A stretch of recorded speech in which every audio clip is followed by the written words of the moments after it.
storybook manga playing in the background. So we got to get all this down to the dumpster, trashed out. Got another full bag right here from the dump. That's from the bathroom trash. Everything's swept up and picked up. We just gotta turn over here and pick up all this. As I said yesterday, there's a lot more underneath the bed. I gotta figure out how the board's broken because it's stuck to the metal frame right here.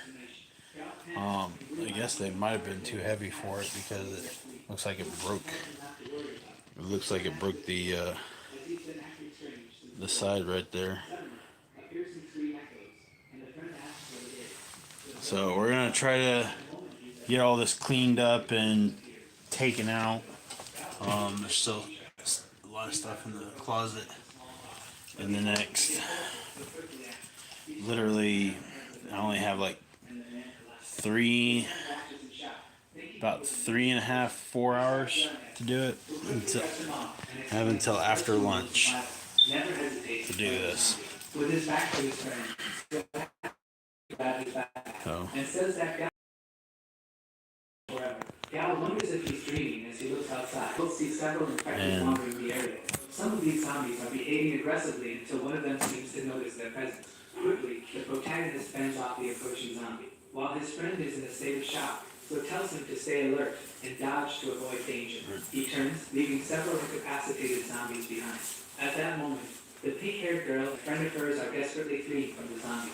The bald guy hits a zombie with his baseball bat, telling Chewer to run. Gal comments that the girl's friends were in trouble, and the protagonist says they should focus on their own safety right now.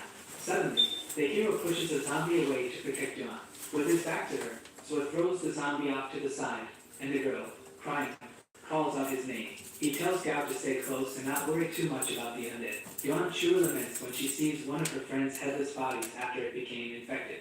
She then stands up and decides to go after them.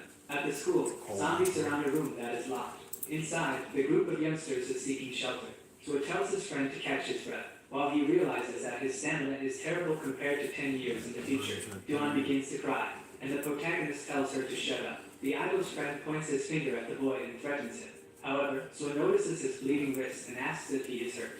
The bald guy says he's bleeding a bit because of the meat. At this point, the hero explains that the first infected came from the meteorite, and the next ones came from the bites. He says the virus is known as Ebola. He explains that the virus only affects humans and is spread by water, air, and direct contact, with direct contact being the worst form of infection. In other words, being bitten by them means the person will turn. The idol's friend gets irritated and accuses the protagonist of watching too many horror movies and hallucinating. Quickly, he retorts, saying the bald guy will turn in 10 minutes. Holding the baseball bat, he asks if he wants him to put him out of his misery. However, the man doesn't like that and tells him to back off. In a calm voice, Swiss says he's already turned because he isn't even feeling pain. At this moment, the guy looks at his hands holding the bat and notices bulging veins on his arm, and his eyes widen. He tells the pink-haired girl that he'll be fine, but she tells him to stay away. Gao realizes that she betrayed him very quickly, even though he sacrificed himself to protect her.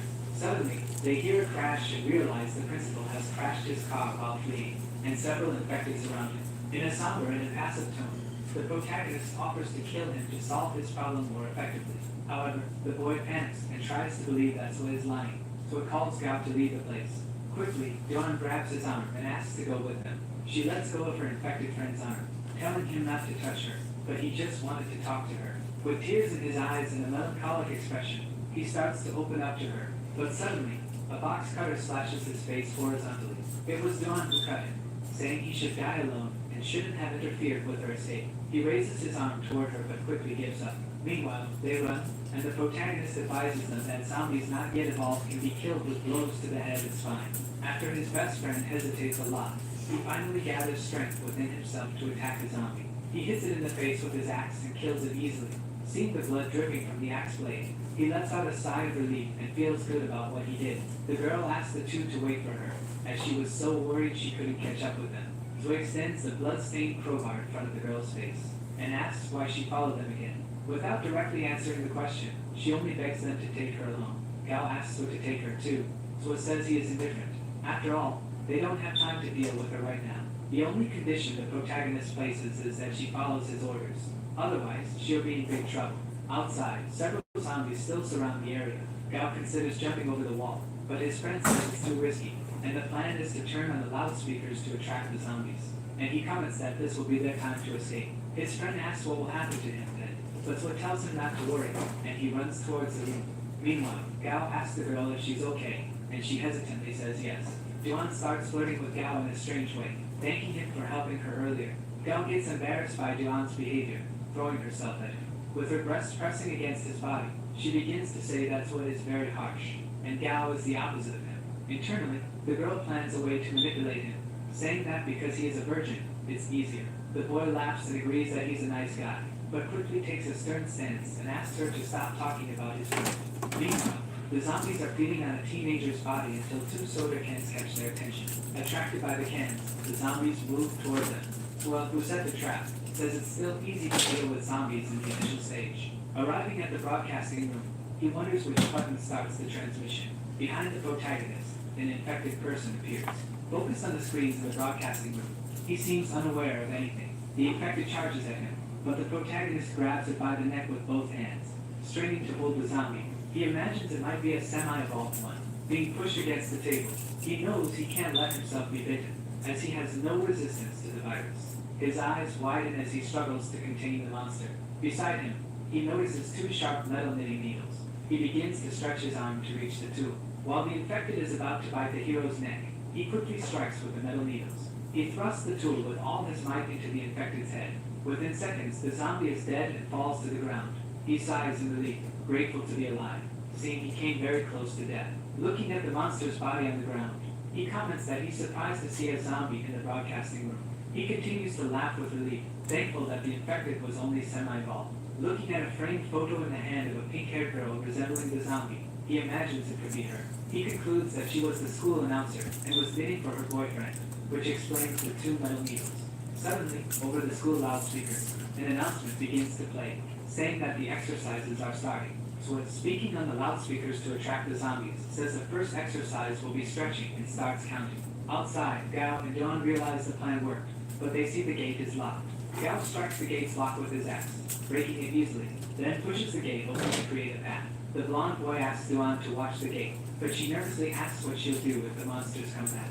Out of nowhere, the school bus appears, and the driver tells them both to get on. Duan urges the boy to get on the school bus, but he decides to wait for his friend. The girl bites her lip and seems displeased with his response. The bus driver asks Gao to get on. When the boy says he's waiting for Zhuo, the driver says he saw him kill someone, and Duan says they should close the gate immediately. Another passenger agrees with the girl and says they should close the gate, while the driver continues pressuring Gao to get on. The girl keeps manipulating Gao to leave without his friend. However, he realizes this and says she's a dirty person who stabs everyone in the back. Angrily, the boy opposes them and says he will kill anyone who tries to close the gate. Duan's expression completely changes, and she becomes irritated. The passengers are in complete shock at the scene. Other passengers also look perplexed and wonder who the man is and what he is doing. Even with the driver saying there will be consequences and they should go to the city now, Gao remains unmoved and continues to be firm. The boy screams shrilly and explains that he got what he wanted as the bus departs. Meanwhile, behind him, a cadaverous hand approaches him. Suddenly, this hand grabs his jacket from behind and pulls him. He widens his eyes and is completely stunned.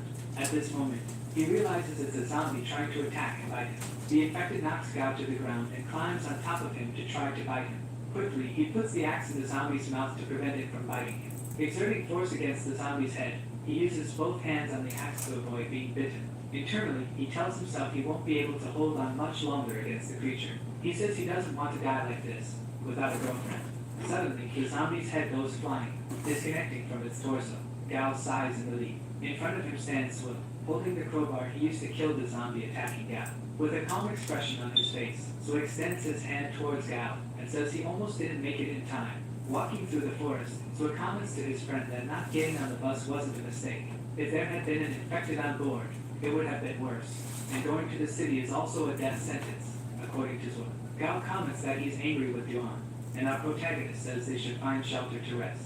Talking to himself, our hero is thankful that Fei didn't get on the bus. The last time it all happened, A student hid his injuries and began to transform during the trip, where everyone panicked and had to flee from the vehicle. However, the loud sound of the crash attracted a horde of zombies who pursued the students. When Gao and Zo were fleeing desperately and seeking shelter, the pink-haired girl did not let them in. At this moment, Afei gives up and comments that it's impossible for the girl to open the door. Completely overwhelmed with tears, the protagonist's friend tells him to run without him since he is injured.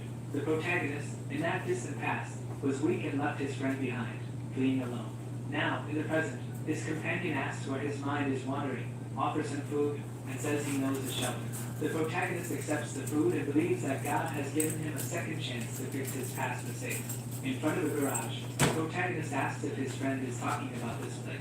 He replies yes because this garage belongs to one of his relatives, and by chance, they left the key with him. As our hero opens the garage door, he tells them both to be careful.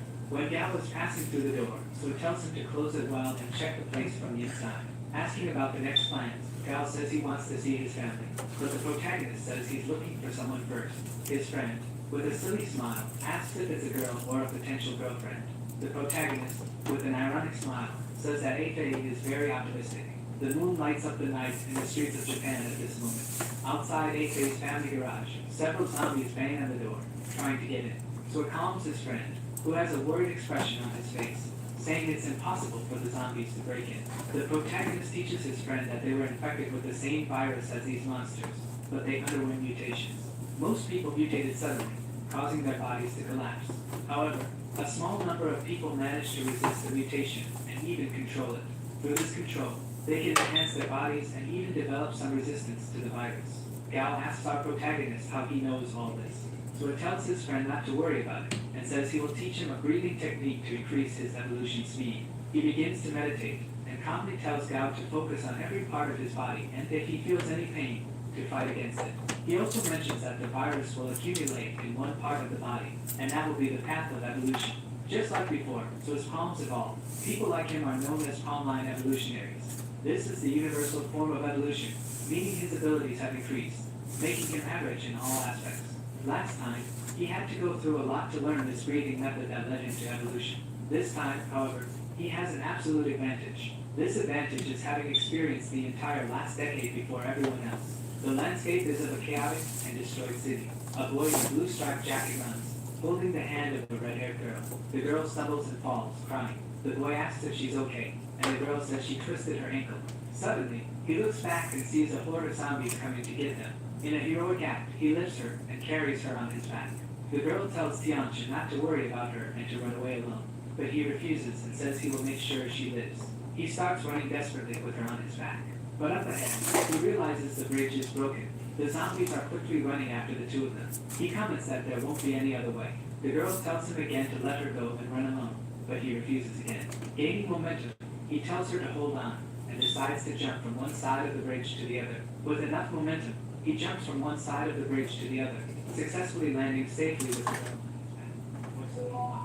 In reality, the girl slips and starts to fall off the bridge. He tries to grab her hand to keep her from falling. Both with outstretched hands try to hold on, but there's no time. Xianxian falls off the bridge, and Zui can't save her. Sweating with fear, he wakes up from a nightmare, screaming Xianxian's name. While his friend seems to be having a rather exciting erotic dream, the day begins to brighten outside. Tianchi prepares a motorcycle to go after the person he mentioned earlier. Before he goes, his friend calls out to him. Smiling positively, he asks his friend to bring the girl back as soon as possible. Sarcastically, Tianchi says he would do that even if he hadn't asked. In an ordinary Japanese neighborhood, the protagonist apparently doesn't see any zombies. He gets on the motorcycle and makes the final adjustments to ride through the city after the girl. The protagonist asks his friend to be careful and not let anyone in. He retorts, saying he's not a child. Before he could finish talking, Swiss speeds up the motorcycle, and his friend tells him to come back soon. Focused, he grips the motorcycle handle and accelerates. In an instant, he speeds up and quickly heads off on his way. Gao orders his friend to return safely.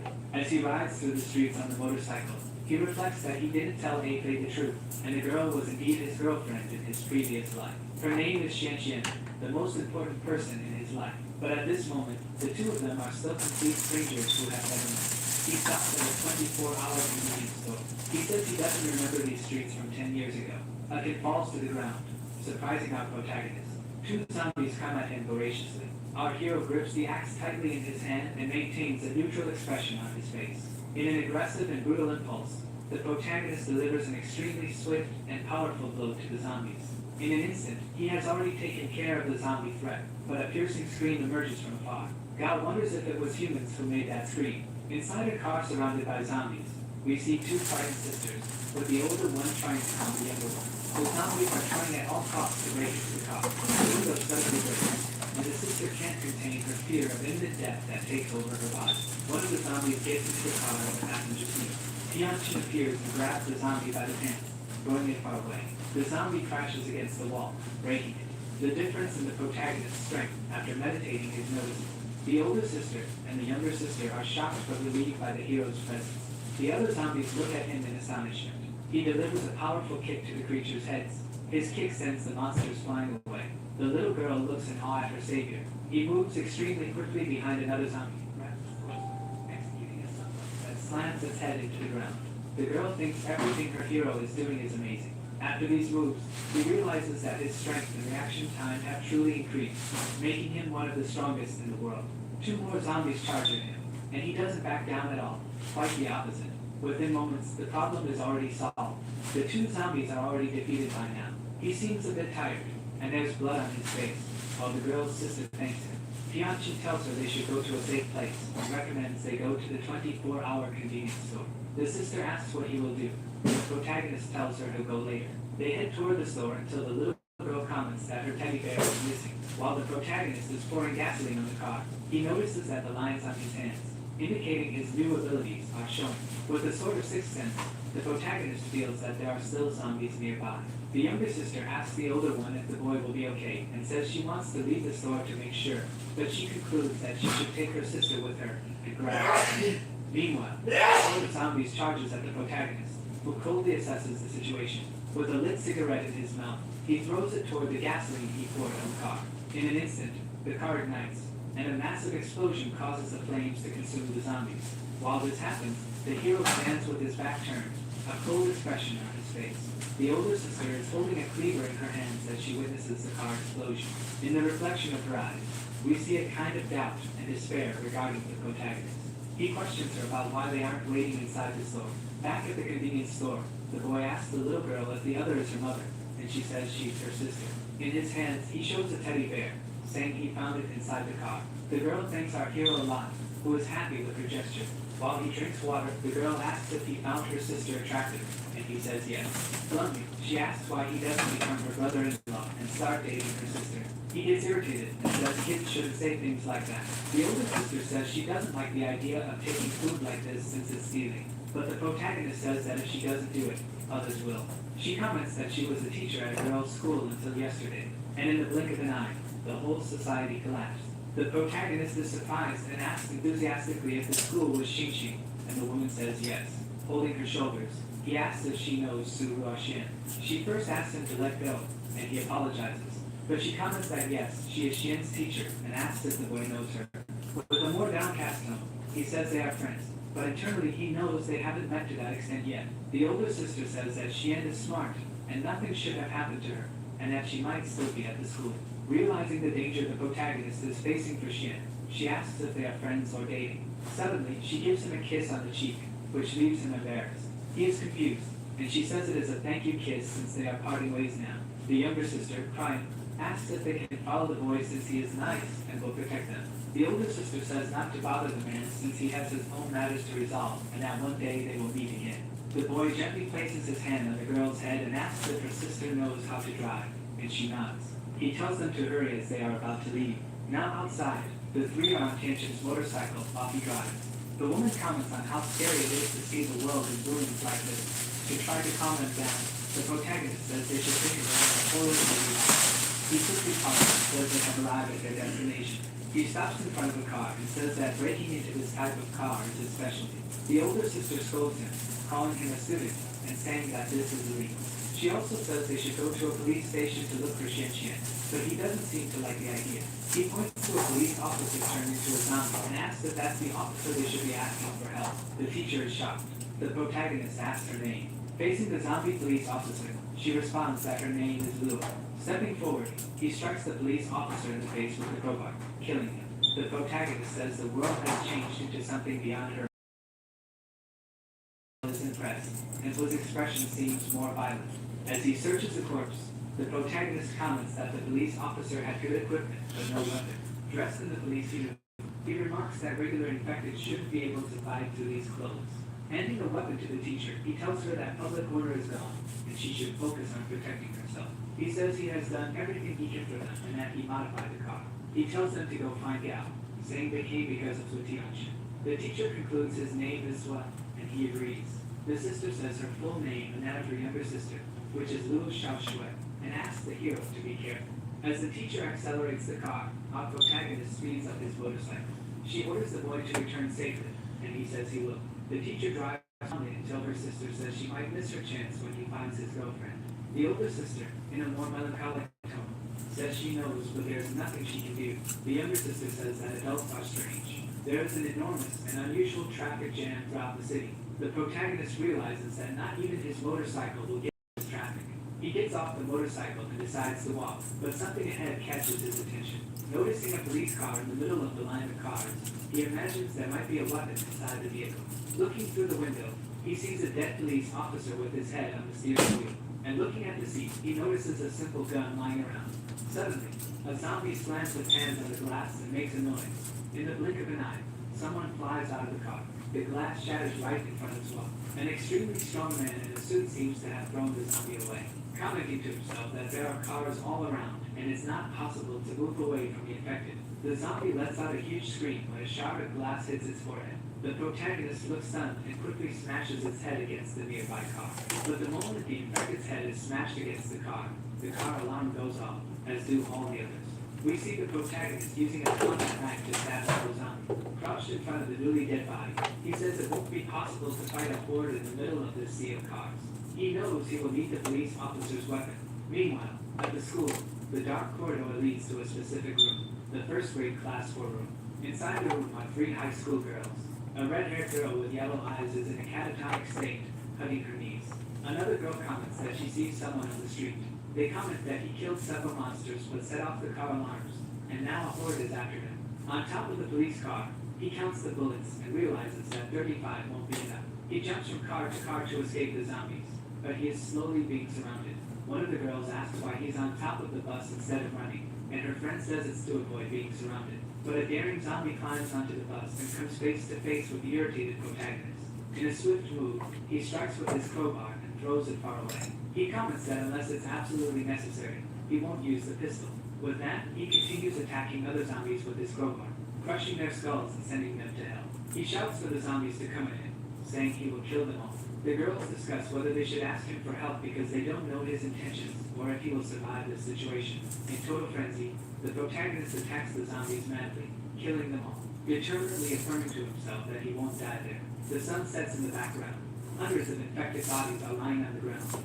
So leans on his axe as dusk arrives, along with the last zombie. He feels his strength fading and realizes he needs to rest, but the zombie charges straight at him. The creature gains momentum and leaps toward the protagonist. Quickly, he puts the bar of his crowbar into the zombie's mouth, making it bite down on the metal. The protagonist pushes the crowbar against the zombie. He gets irritated with the zombie, calling it weak, saying it hasn't even evolved to the second stage. And he delivers a powerful blow to the monster's head to kill it instantly. The infected flies off the bus. A huge bang is heard. A shot from a pistol explodes the head of another infected. Fired, the protagonist finishes off the zombie with a shot to his head. Completely exhausted, the hero falls to the ground and tries to use this moment to test his resistance to the virus. The black-haired girl tells Big Sister Xiao that the boy killed all the zombies. She is surprised and asks about his current condition. The girl replies that he seems to be resting while the other asks if there's any chance he might save them. Meanwhile, in his deep, personal meditation, he realizes it is time to organize and modify the cells of the aberrant virus and gather them in their place of origin. After the first stage, the gathered swabs will form a pattern that will increase his physical abilities. He activates the 10,000 abilities system. He imagines he should now be able to turn on and off infected much more easily since he has twice the strength of a normal human. Even without without testing his other abilities yet. He assumes they must be strengthened. But most importantly, his recovery and immunity. Now he can sense objects within a radius of 5 meters, and if he activates his perception mode, it goes up to 20, but it restricts his movements. However, the spiritual system is much more powerful. Before, Xian could see an entire kilometer. He wonders if Xian is at the school. Looking toward the school, he says he is going to meet her. The sky is illuminated by the moon on this dark night. As he focuses on his senses, Swo detects 2 nearby vital signs that he believes are affected. Knowing his range isn't that great, he assumes there must be more of them. So he throws a can to distract them. The 2 zombies are attracted by the sound and run toward the can. He spots about 5 zombies on top of the wall. He notices that they are 5 non-developed types, and with his current abilities, he thinks it will be easy to handle them. It is a perfect moment for him to test his abilities after his evolution. He jumps down from the wall he was perched on toward the group of infected. As he lands, he brings 2 zombies to the ground, crushing their heads. He feels that his coordination and reflexes have increased threefold. The other zombies rush toward him while he still holds the 2 zombies in his hands. He realizes that difficult moves seen in movies, he can now easily perform in real life. Executing a precise cut, he eliminates 3 heads at once in a single strike. In his current state, first stage zombies are no longer a threat to him. Inside the classroom, the girls' resources are running low, and they fear dying of hunger. They discuss whether they should go out at night through the corridors to look for food. The red-haired girl with yellow eyes decides to grab the flashlight. The 3 head out together into the corridor in the middle of the night. With their flashlights pointed ahead, they sneak through the corridors. They decide to split up to search for supplies. The girl with yellow eyes starts searching through her classmates' backpacks to find something. Under a desk, she finds a bottle of water. She celebrates her discovery. Suddenly, one of the girls is startled and can't hold back a scream. Tianchen, entering the school, realizes there are people there because of the scream. The pink-haired girl becomes worried and asks the hamster to let her go because she is concerned about her friends. Outside the classroom, one of her friends runs frantically while an infected student chases her. The girl runs desperately, and the yellow-eyed girl shouts for Shaoling. But it is no use. In the blink of an eye, Shaoling is bitten on the neck by an infected student. Behind her is another dead friend, and in front of her, Shaoling is being eaten alive by a zombie. The zombie devours the girl's neck. The other girl agonizes on the ground as her life fades before the eyes of her surviving friend. The infected notices the presence of the only living girl. Quickly, the girl starts to run frantically, but the infected one chases her. Inside the school, Swo realizes that the noise he made earlier attracted many infected, which he did not expect. He draws both pistols, finally ready to use them, as he doesn't want to get hurt. He quickly starts shooting at the zombies. As the gun cools down, the protagonist notices the infected are evolving, and he wonders if it's supposed to be this fast. Reloading the magazine, he notices he only has 25 bullets left, and knows that he needs to conserve them. Trash bag that I can save for. You see several zombies lying on the ground. Looking to the side, he sees zombies trying to attack the window. To check if there are any survivors inside the room, he decides to use his detection ability. The surroundings are safe, but inside the room, he senses the presence of a girl. He grips his weapon tightly. The girl, crying and hugging her knees, begs the zombies not to come. Suddenly, she notices the noise has stopped. Relieved, she wonders if the infected have gone away. Someone knocks on the door, and the girl is startled, falling back. But since it's a human voice, she calms down. She opens the door with a smile, coming face to face with Tianchen, who has a serious expression. She quickly asks if he has any food because she is very hungry. The protagonist gives her food and water from her bed. While the girl devours Swo's food, he asks if she knows Xian, and she says everyone knows her since she is the queen of the school. She asks if he is looking for her, and he nods. She comments that many people fled earlier, and others hid, and if she's at the school, she's definitely hiding. The protagonist is surprised by the girl's necklace and asks her where she got it. She explains for him to let go since the item is hers, and she asks what he is trying to do. Our hero asks the girl if her father is Luo Rei. The girl asks if he knows her father, and the protagonist says they are friends. He puts his hand on her shoulder and says he will take her to see her father. She lets go of his hand and says she has no desire to see her father. However, she says she will follow him since he has food. With a lit cigarette and a half smile, he says that's good, too. They then shake hands, sealing the deal between them. We see a ruined, seemingly deserted place from the protagonist's past. Swo and Luo, the girl's father, walk together searching for resources, but they seem unsuccessful in their quest. Suddenly, our hero senses something strange. He tells Uncle Luo that something is wrong, and the man says he noticed it too. A green creature with an erratic and sinister form emerges from the shadows. Several green roots form its dark body, and its eyes glow red. The protagonist comments that it's the claw type. Internally, he considers that the two of them alone know him.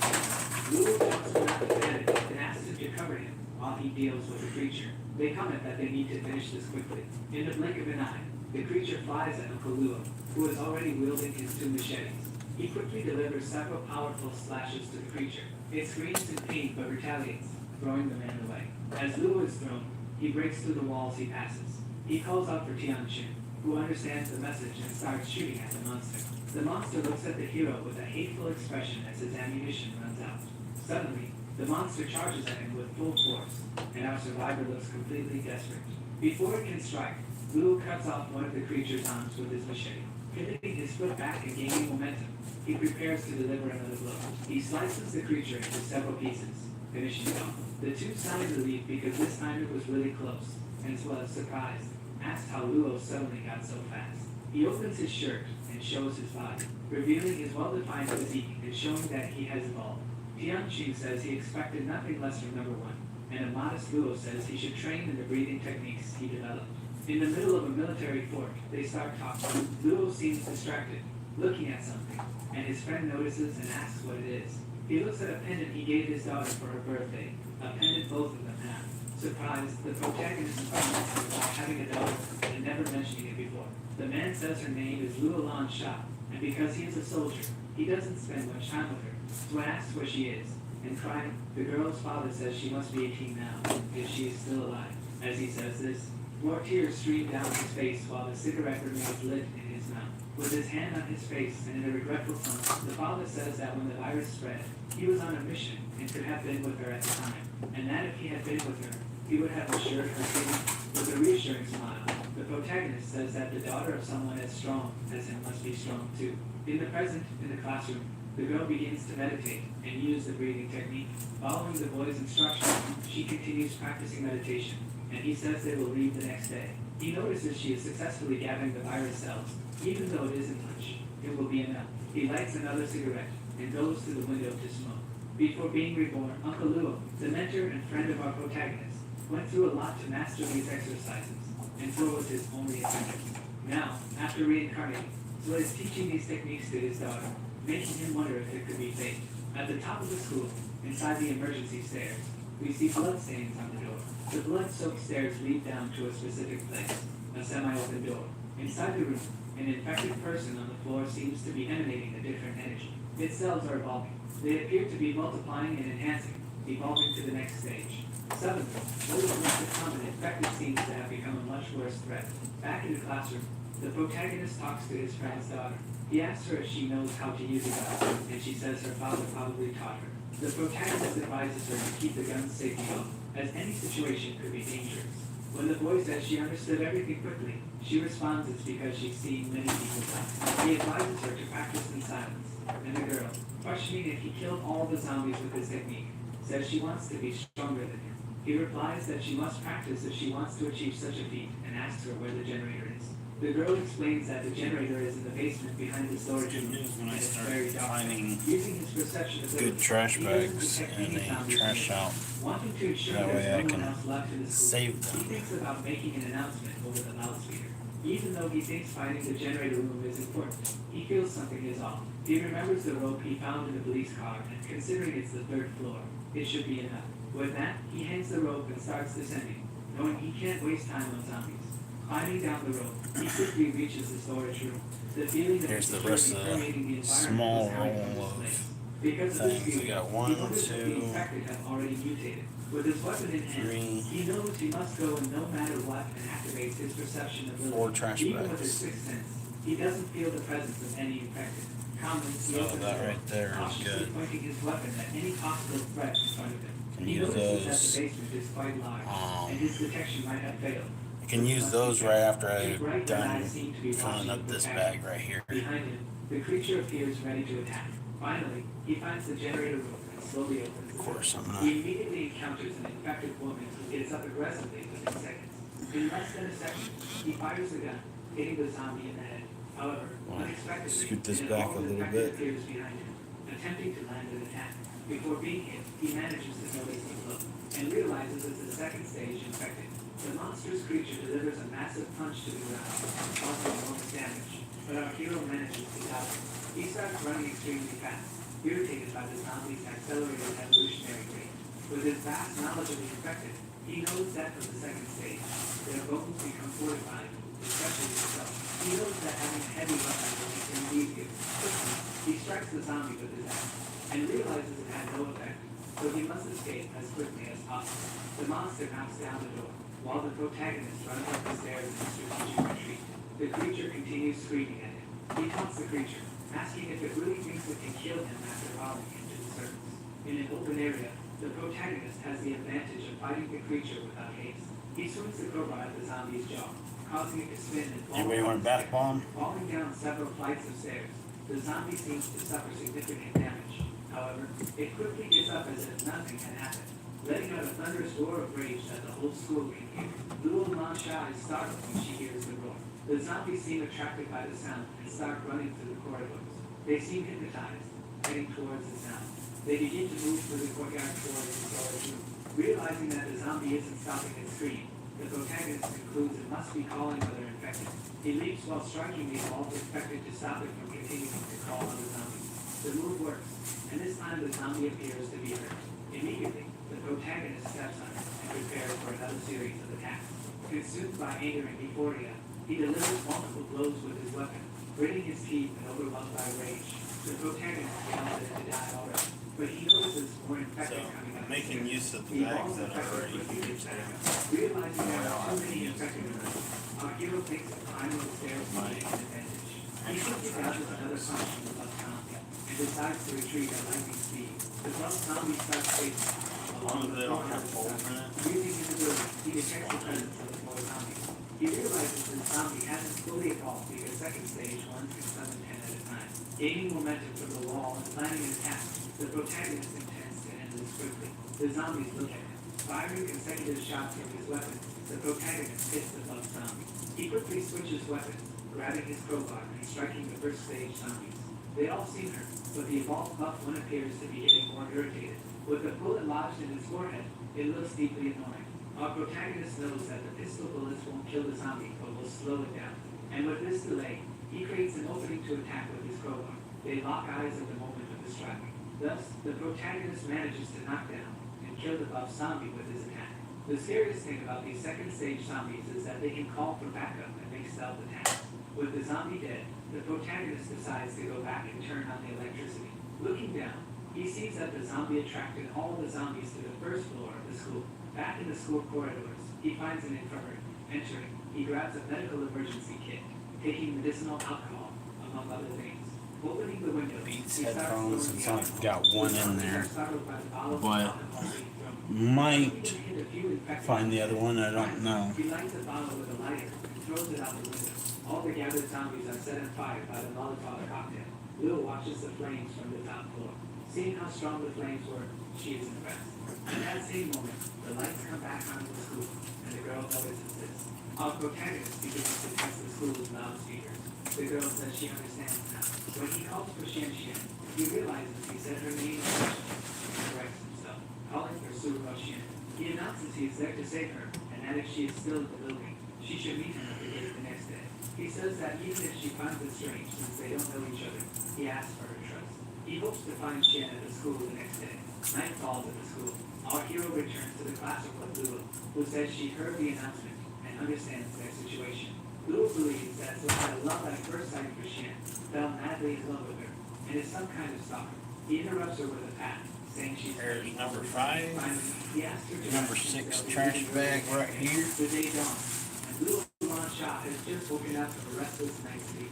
Luo is already up and says they are leaving, and Luo tells him that Xian is at the gate. Impulsively, he runs toward the outside of the school, passing by several of the zombie bodies he killed the previous day. With his back turned, he sees the most important person in his life, Xian Xian. Internally, he is happy to see her again. He gets excited and shouts Xian Xian's name, but when she turns around, it's a completely different person. Our protagonist is confused and stunned, not understanding. Regaining his senses, he asks the two if they have seen Su Xian, and they say no. The two completely unknown girls start flirting with the protagonist, telling him to stay with them. Sharply, he tells them to get out of his sight immediately. They are scared by the way he speaks, and even Luo's hamster tells them to scram. Luo asks her hamster to stop. The protagonist angrily asks the strange girl if she was bitten. He starts cursing at her for being bitten and not saying anything, pointing the gun at her face.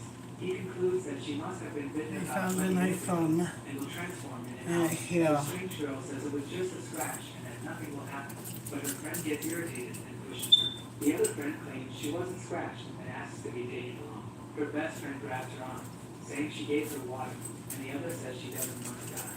They need to be taken along. The betraying friend claims she'll do anything and calls her friend a monster. Suddenly, in an instant, the almost transformed strange girl bites her friend on the shoulder. The three of them look at each other in absolute shock at what just happened.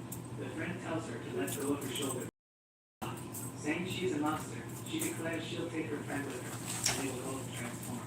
Our survivor says she's almost transformed, which means the other one is also infected. She falls to her knees, saying to herself that this is impossible, and she doesn't want to die. Meanwhile, her friend laughs maniacally after committing such an evil act. Seeing this situation, the protagonist appears indifferent and says that she isn't at the school. While the girl cries, he literally leads to the front gate of the school. Shocked, the protagonist says his motorcycle will come, which means they will have to walk. Looking at the hamster, he asks if its name is Shangyao and says it will be very useful because it's special. Saying he feels something coming from inside Shangyao, This person was it seems trying like it to has evolved somehow. He comments that the only research on this object is based on experiences that happened to them. Little asks how he knows so much of the incident happened only 4 days ago. Our protagonist replies that he went back in time and that the hamster might have powers they didn't know about. Suddenly, Wood hears gunshots in the distance, and Lulu responds that there is a police station nearby. She says they should check out the police station, and Lulu replies that they will be taken to the police. He nods and laughs sarcastically.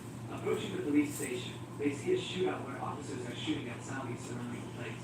Many zombies are shot in the head and fall dead instantly. The officers fire first from their guns, spitting bullets at high speed, taking cover behind the police cars. They shoot the infected, and Lulu watches the scene in shock while Wu seems indifferent. One officer talks to Mr. Lin, saying they won't last much longer since they're running out of bullets. Mr. Lin asks them to hold on a bit longer, as they've only had time to evacuate half the citizens. Following the order, the officer tells them to come in because they need. Lulu, disappointed on the ground, says she thought this place was safe, and the protagonist responds that there are no safe places anymore. Putting out his cigarette, he seems to make a decision, and Lulu asks where they are going. Activating his detection ability, he sees 4 zombies in the area. He tells her to wait there and not let her guard down. Entering the building, he encounters only 3 of the 4 zombies he detected. They notice the protagonist and charge him. Quickly, he sweeps their legs, and as he knocks the zombie to the ground, he also tears his head off. Lulu's hamster starts growling as the buff zombie tries to hit the protagonist. In response, he swings his crowbar into his face. As he prepares to strike the buff zombie, he notices something. Behind Lulu's shop, the 4th zombie appears, ready to bite her, but the protagonist manages to warn her in time. In shock, Lulu turns to the zombie, trembling with fear. As she reaches out her hand to Lulu, the zombie prevents her from helping her. Irritated by this, the protagonist slaps the zombie in the face. A slap that breaks the creature's jaw, and then he crushes its head, twisting its head back and it with a superhuman strength. He yells at the girl to shoot the zombie behind her as quickly as possible. The girl, trembling, aims at it, telling it to back off. The moment the zombie growls and charges at her, the girl fires without hesitation. The powerful shot blows off half the zombie's face. It immediately falls lifeless to the ground. With the gun barrel still hot and smoking, the girl breathes a sigh of relief. At that moment, while she is in a state of shock, the protagonist extends his hand to her with a light, friendly smile. She apologizes for getting distracted, and he just advises her always to be aware of her surroundings. He congratulates her for killing her first infected. He says they can see the fight through the window, and the girl asks why they don't help in the battle. He replies that this kind of shooting attracts zombies from kilometers away, making it very dangerous. So it says it would be suicide since it's 10 police officers against 10,000 undead. Lulu tells them to get out of there, but our most beloved survivor says to wait. Smoking on the balcony and watching the police, he says they will take their weapons when they leave. Outside, the shootout continues fiercely. The officer tells Oldman they can't hold on much longer and must retreat. Shouting, Oldman tells all units to prepare to retreat and return to the original formation. Lulu, who is watching the scene, informs the protagonist that they are retreating, saying he searched everywhere. He shows that he only found a knife and a few other things. Lulu asks if they can try using the car key to find the corresponding vehicle and use it. The protagonist hands her a knife to use as a backup since they are running out of ammunition. Suddenly, without any apparent cause or intention, she strikes with the knife at Slim, who just catches it between his fingers. The girl retorts that she was volunteered advice to gain experience through tough fights, and she doesn't want to be a burden. She also questions why they haven't encountered any involved infected, and he responds that only 1 in 100 involves. Explaining to her, he says that the second stage improves speed and strength, but they are still within human capacity. The problem is that they gain the ability to make surprise attacks and summon other infected. He comments that heavy weapons are quite effective against them, and the next stages won't appear for a long time. Asked about the time it takes for them to evolve, the protagonist responds that the second stage takes between a week and a month. Noting through the window that the infected are following the beliefs as they retreat, he sees this as their chance. With the moon lighting their path, they both descend the building and head to the street. Using the car remote, they find the corresponding vehicle. They gather the supplies and use the car to get to the police station. The protagonist tells Lulu to stay close to him since there still might be zombies around. He also asks her to leave her pet in the car and take everything out of her backpack. Binoculars observe the two entering the building. The guy using the binoculars tells his boss that the police and zombies have disappeared. His boss tells him to give more information. He comments that a couple entered, and the girl is quite pretty. Finally, they say the two have already entered the building. The boss, with an intimidating expression, asks if he's messing with him. He orders his other two henchmen to go get more weapons at the police station. He also plans to kidnap the girl. On the cold, dark night, they walk down the street. 3 henchmen and their boss, all with a thuggish posture. Entering the police station, several mutilated bodies are scattered around. Blood is spread across the room and the furniture. The protagonist concludes that the police cleaned up the area and says to check the storage room. Lulu suggests they split up. Going to the second floor, he tells the girl to be careful, and she nods. Climbing the stairs and using his detection ability, he doesn't see any infected. Trying the doorknob, he finds the door locked and quickly decides to kick it down and break it open. With the door wide open and on the floor, he finds the storage room. He can't contain the reaction of surprise at the environment he finds. Happy, he says he hit the jackpot. Opening a black box, he finds 6 pistols, holding 2 weapons. He wonders if this is all the police do. He realizes they didn't have time to check this batch, so if he keeps looking, he will surely find any weapons. Some time passes, and Luke finds bulletproof vests, the helmet, but no weapons. She seems bothered by the lack of equipment there. Hearing the sound of a conveyed kick, she thinks it's handshake, but she comes across 4 gloves armed with melee weapons. The boss tells his 2 brothers to search the upper floor while he and his other henchmen will check this floor. Quickly noticing the presence of strangers, Lulu arms herself with a pistol. Aware that it could be a dangerous situation, she decides to hide. The moonlight illuminates the storage room, giving a clear view of the furniture. A noise indicates someone is opening the door. A crack opens, and yellow eyes observe through it. Lulu sees one of the henchmen talking to his boss about the storage room. The boss scolds him and hits him to make him stay quiet so that the two don't notice their presence. The girl realizes at that moment that the men know they are in the building. As the 2 men decide to check the direction where she is hiding, the girl keeps her weapon away. They pass by closely and don't see anything useful in the surroundings. Just as they start to leave and decide to check another place, the girl lowers her weapon. But suddenly, the door swings open, and a man in a yellow jacket appears. Lulu continues to point her gun at him, trembling. Despite facing death, he gives a sly smile.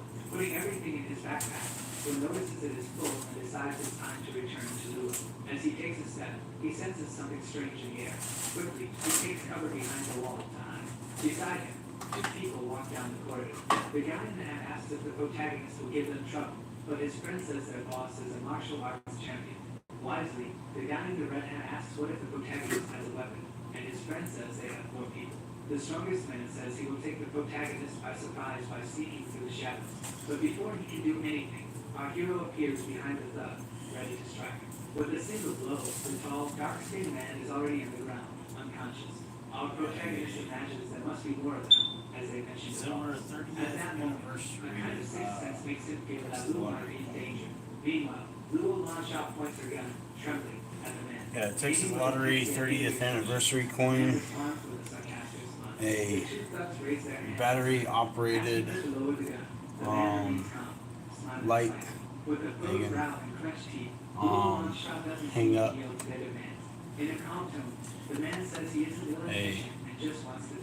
really hard, I don't know if it's championship sport. It's like a hard racquetball. floor together. The two of them smile. It's like a very stiff racquetball. Luo tells them not to come any closer, or she will shoot. Boldly, she pulls the trigger forcefully. And we got another Beats headphones case. This one has power, and I don't know if the actual Beats works or not. And asks what she thinks about going out with him. Putting her hand on his, the boss starts to get excited, getting closer to him and speaking in a neutral tone. Suddenly, her expression changes, and she meets the boss in the groin with all her strength. His whole face contorts with pain, and he is paralyzed by it. Falling to his knees, his henchman asks if his boss is okay. At that moment, she sees an opening to escape and starts running. She begins to run for her life down the corridors of the building, but the henchman's hand reaches her, pulling the girl by the collar and holding her in his arms. She tries to break free and screams because of it. Irritated, the criminal points a gun at her head. In a vile and malicious tone, he says if she moves, he will shoot. Suddenly, something seems to distract the bandit. A noise coming from the dark corridor ahead makes the I don't have to mess with these because I'm still trying to figure out how the hell to turn these type of headphones on. Sighing in relief, the bandit realizes it's just a hamster. But quickly, the hamster starts climbing up the bandit's leg, crawling inside his pants and biting his leg. As he writhes in pain, Luo Lansha approaches and bites the criminal too. The bandit starts shaking all over, and Luo sees an opening to escape. Irritated with the hamster that won't stop biting him, he grabs it and tries to kill it. But Shangyao bites his hand before he can crush it, falling to the ground. Yeah. The hamster runs back to its owner. Luo Lansha picks it up. Completely enraged, I got a pair of Beats headphones, and immediately a starts light, shooting at the girl. and The girl ball. starts running, and none of the shots hit her. She jumps with all her might into the corridor where she will be safe and protected, managing to land on the stairs without a scratch from the bullets. A bit hurt from the fall, she notices a hand reaching out to her. Tianqing appears to help Luo Lan shout, so it tells her to be quiet and make less noise while taking cover. The criminal starts shouting for the girls to come out of hiding and show herself. His boss appears, calling for the fourth brother. He asks if his boss is okay, and the boss replies that he is, but he almost got screwed because of the girl. Talking, he says that now both of them know they are here because of the gunshot. The thug comments that the girl couldn't have her own car, and his boss says the shots were loud, so the brothers must have heard. Luo Lansha asks what they should do, and what first asks if her leg is okay and tells her not to panic. She says it's nothing serious, just a little sore. Our hero says he will carry her, and the girl reacts with embarrassment and shyness. The protagonist quickly says there is no time to be embarrassed. With the girl in his arms, our survivor starts running extremely fast, commenting that the gunshots will attract the infected. The girl remains embarrassed. As they are almost there, they suddenly run into two of the brothers from the group of circles. The two point their weapons at the protagonist, smiling maliciously. Turning his head back, he notices the other two brothers also pointing their weapons. On a flight of stairs, the protagonist, Luo Lansha, realizes they are cornered with no way out and no option. The guy in the red hat mentions that there are still weapons in the storage room that will be left for them, instigating the protagonist to put Luo down. The boss says they don't stand a chance against four people. Internally, the hero thinks he should have finished off the other two brothers when he had the chance. Gritting his teeth while the girl starts crying, the protagonist knows he has no other option. Suddenly, the boss is in shock. Red lines start to appear on the protagonist's bracelet, resembling flames. His arm glows red as he takes on a stern, unyielding pose. His expression changes, becoming serious and unwavering, bordering on hatred. One of the brothers shouts for the second brother to be careful. Suddenly, the protagonist jumps over one of them, preparing to strike. The second brother watches this happen, stunned. Our protagonist widens his eyes as he sees him firing a bullet from his weapon. With superhuman agility, the protagonist dodges the shot with ease. With his mouth open and eyes wide in disbelief, the second brother can't believe what he just saw. And before he can do anything, he receives a powerful punch right in the middle of his face. A punch that makes the second brother spin and fly. Such is the magnitude of the force. In the blink of an eye, the thug hits the wall, already dead. His eyes roll back, blood trickling from his head and mouth, indicating he is dead. Seeing the scene, the other brother in the red hat was shot. Shouting and cursing at the protagonist, he drops his pistol and aims at his back. In an instant, the protagonist swings a massive kick to the thug's face. He spins as he takes the kick and spits a lot of blood from his mouth. Below the stairs, the thug shot for the third brother, who falls down the flight of stairs. Meanwhile, the protagonist calls the girl to leave. Their boss asks if the third brother is okay while the one in the blue jacket keeps shooting. The shots hit the wall next to Luo Lansha, who is startled by the burst. They continue hitting the wall, and none hit the protagonist or his friend. One of the brothers comments that they have disappeared, and the boss tells him to go after them.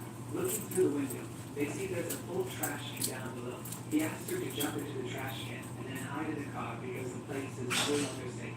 She hesitates about jumping out the window, but the protagonist encourages and urges her. Still unsure about jumping, he urges her on, saying the attackers have arrived. With the window open, the protagonist gives her a push so she will go. The girl lands safely but irritated in the trash can on the ground floor of the building. Meanwhile, the remaining three brothers approach, armed and furious with our hero, drawing two swords from his back. Our protagonist knows he can't maintain the virus's simulation much longer. Gaining extreme speed, the protagonist charges at the remaining ones with his weapons in hand. Reacting extremely quickly to Tianqing's movement, the thugs start shooting in desperation. With superhuman agility, the protagonist dodges all the shots without apparent effort. The boss looks terrified at the human being in front of him, or more closely around the monster. At the moment he tries to shoot one, he hits him instead. Seeing his arm fly through the air, the boss panics and screams in pure agony. As the boss is in absolute shock, Zwo takes advantage of it and delivers an extremely powerful kick to his face. The kick sends him flying, possibly breaking some bones. While their boss is sent flying, the other two brothers watch the entire scene in terror. One of them remains paralyzed, while the other starts running toward the protagonist. But Zwo appears in front of both of them in an instant. They look in shock at the monster in front of them. In the blink of an eye, severed fingers fly from the air. They scream in agony with sharp pain while feeling as our hero sheathes his swords. Quickly, he grabs both by the neck. Lifting them and choking them, he says he doesn't like killing humans. With a wicked expression on his face, Zwo Tianqing says they asked for this. We see a parallel of this scene in an artistic oriental style. While the protagonist continues to hold the tube in the air, we see the streets outside. Many footsteps approaching indicate a horde of zombies coming. When the protagonist senses this, he drops the tube, saying he doesn't want to do it anymore. The protagonist lets nature take care of the two who survive. Noticing that the shots were too high, he knows the location will no longer be safe. He feels that the zombies are already outside. Covering his face, he jumps out of the window and lands on the ground like a superhero. He falls right in front of the zombies. Drawing his sword from his back, he estimates he can hold on for just 1 more minute. Quickly, he begins to strike with his sword, killing the zombies with ease and focus. He alternates between striking with punches and kicks as well. He defeats a few more infected with ease and a calm expression on his face. Feeling exhaustion set in, he realizes the recoil came too quickly due to the excessive use of his skills. Struggling to keep his eyes open, he can't contain the sweat and heavy, panting breath. However, in front of him, there is still a horde of hungry and voracious zombies. He tells himself that misfortune always comes in levels. A bright light comes toward the zombies, which annoys them. Shielding his face with blood, the protagonist feels confused. He notices a huge car with its headlights on, aimed at the zombies. The car speeds up suddenly and runs over the zombies. Inside the car, the protagonist sees Luo Lansha driving, saying that this time she didn't mess up, and he congratulates her. He asks her if she knows how to drive. The girl says she had practiced before. They decide to leave before the zombies surround them.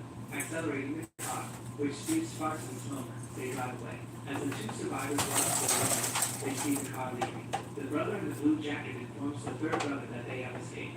The third brother, who is missing fingers, decides he will seek revenge. In shock, the brother tries to say more but seems too scared to with fear.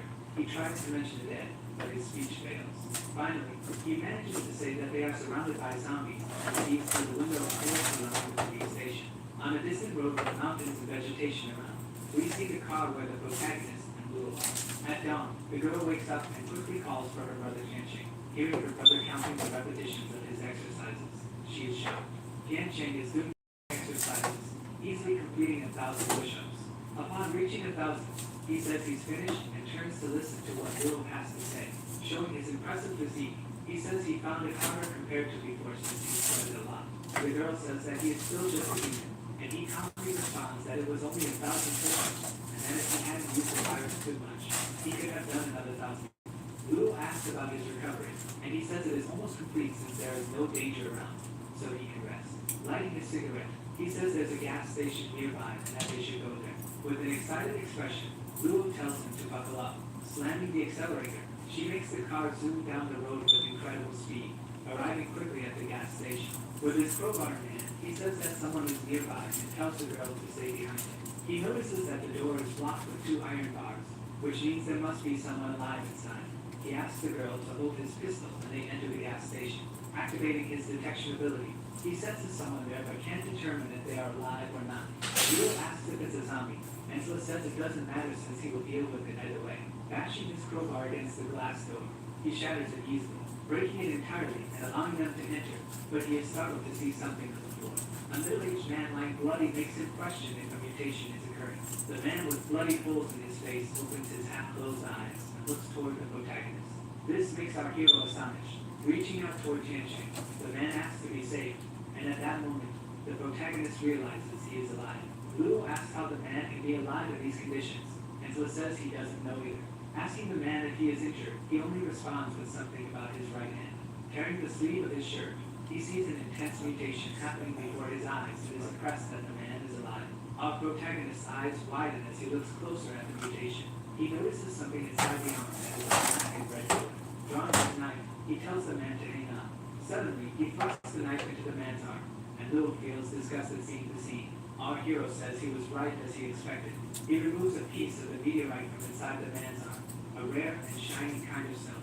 Luo Lansha is extremely confused by the fact that the piece of meteorite is in the man's arm. Our protagonist asks if the girl remembers the meteor shower, and she says yes, since the apocalypse started soon after. This rock gave rise to the Avila virus, according to Tianqing. He says they are alive because they have some immunity to the virus, and just can't touch it directly. He adds that this piece of meteorite will be useful, and they can use it later. She asks about the man, and the protagonist says he is already dead, and there is nothing they can do. And it was a miracle he lasted this long. But suddenly, his hand falls to the side. Quickly, the protagonist moves aside and tells the girl to stay away from him. Suddenly, the man's body, which was supposed to be dead, opens its eyes with a sinister expression, and starts to rise in a sudden and cadaverous manner. The girl starts running to save her life. The zombie of the man lunges at the protagonist with his black and red arm, originating from the meteorite that was in him. The protagonist quickly counters, using his arm to push it away, placing the gun between the zombie's teeth and apologizing before shooting. The girl comes back and calls for Tianqing, who says he's fine. Looking at his hand calmly, he says he never thought he'd be this lucky. He remembers that in his past life, the piece of the meteorite could be sold for a high value to the public, and he decides to keep it for now. Then they decide to fill up the car's tank. After filling the tank, the girl asks the protagonist about the meteorite's function and if it's dangerous to keep the item with him. He responds by saying that the man who taught him the breathing technique was the first to fuse with a piece of the meteorite. In shock, questioning the fact that he fused with the meteorite, she asks if he ended up like that man. He explains that for the power of the fused meteorite to work, a person needs to evolve 3 more times and reach their limit to handle and use it. The girl asks if anyone has already fused with the meteorite, and he says no. She then questions how he knows this. He reaffirms that he came back from the future, and the girl just agrees, saying it makes sense. Thinking to himself, the protagonist remembers that he had never found a piece of the meteorite before, and now managed to find one quickly and easily. Looking at the sky, he tells himself that this time he will climb to the top, aiming for a better future. We see their car parked in front of the Yuja garage. Awaiting anxiously, Gao warmly welcomes the protagonist. The two look at each other happily at the reunion, while Luo and her hamster observe the scene. Noticing the girl there, Gao is intrigued by her presence, and she shows no reaction. He bluntly asks her if this is his girl, and he quickly replies no. Ironizing the protagonist, he says that the protagonist has quite a heavy taste. Irritated, Gao asks where he got this kid from, and Luo Lansha responds that they are like siblings and steps on the rude kid's foot.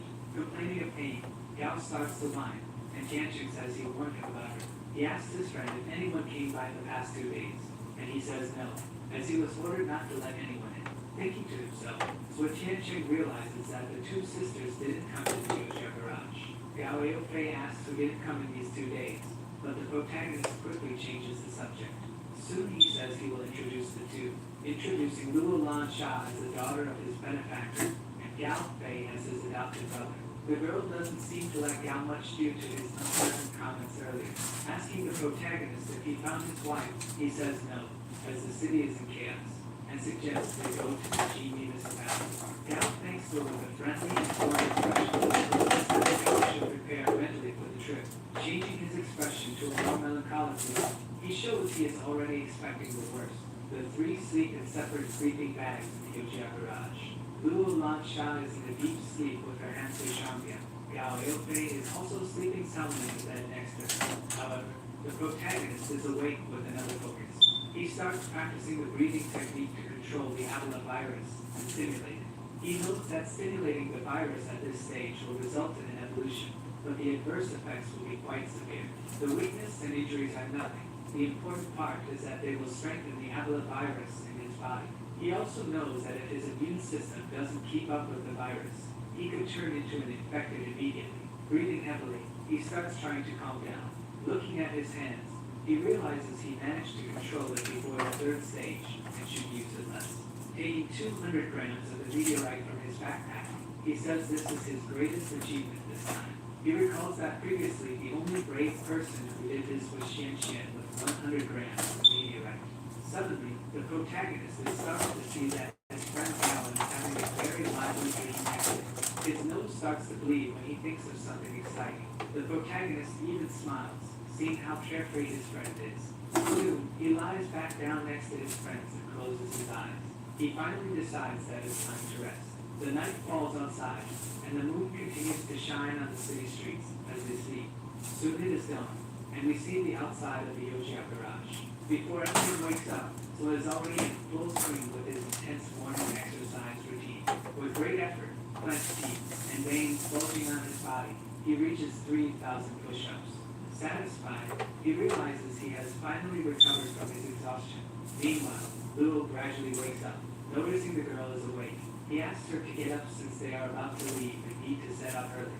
Showing her his arsenal, the protagonist says he will give her some items before they leave. He tells his friends he has 5 weapons.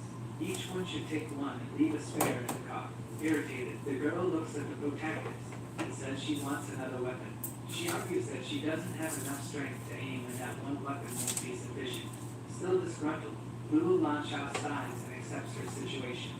Turning to Gao, the protagonist asks him to put on the combat gear. Holding the gear in his hands, Gao says it looks too ugly, and the protagonist argues that it will save his life. Gao eventually accepts the gear, and the protagonist offers a knife to each of his friends, asking them to keep it with them at all times. They both complete the protagonist's statement by saying that the knives can save their lives in critical situations. Swab, with a serious expression, says it's good they know that. Then he abruptly places a map on the table. With the map, Gao explains that the journey to G Municipality will take about 12 hours, and Will grumbles that they won't arrive tonight. The protagonist adds that the fastest route is through the city center, and that they should go around.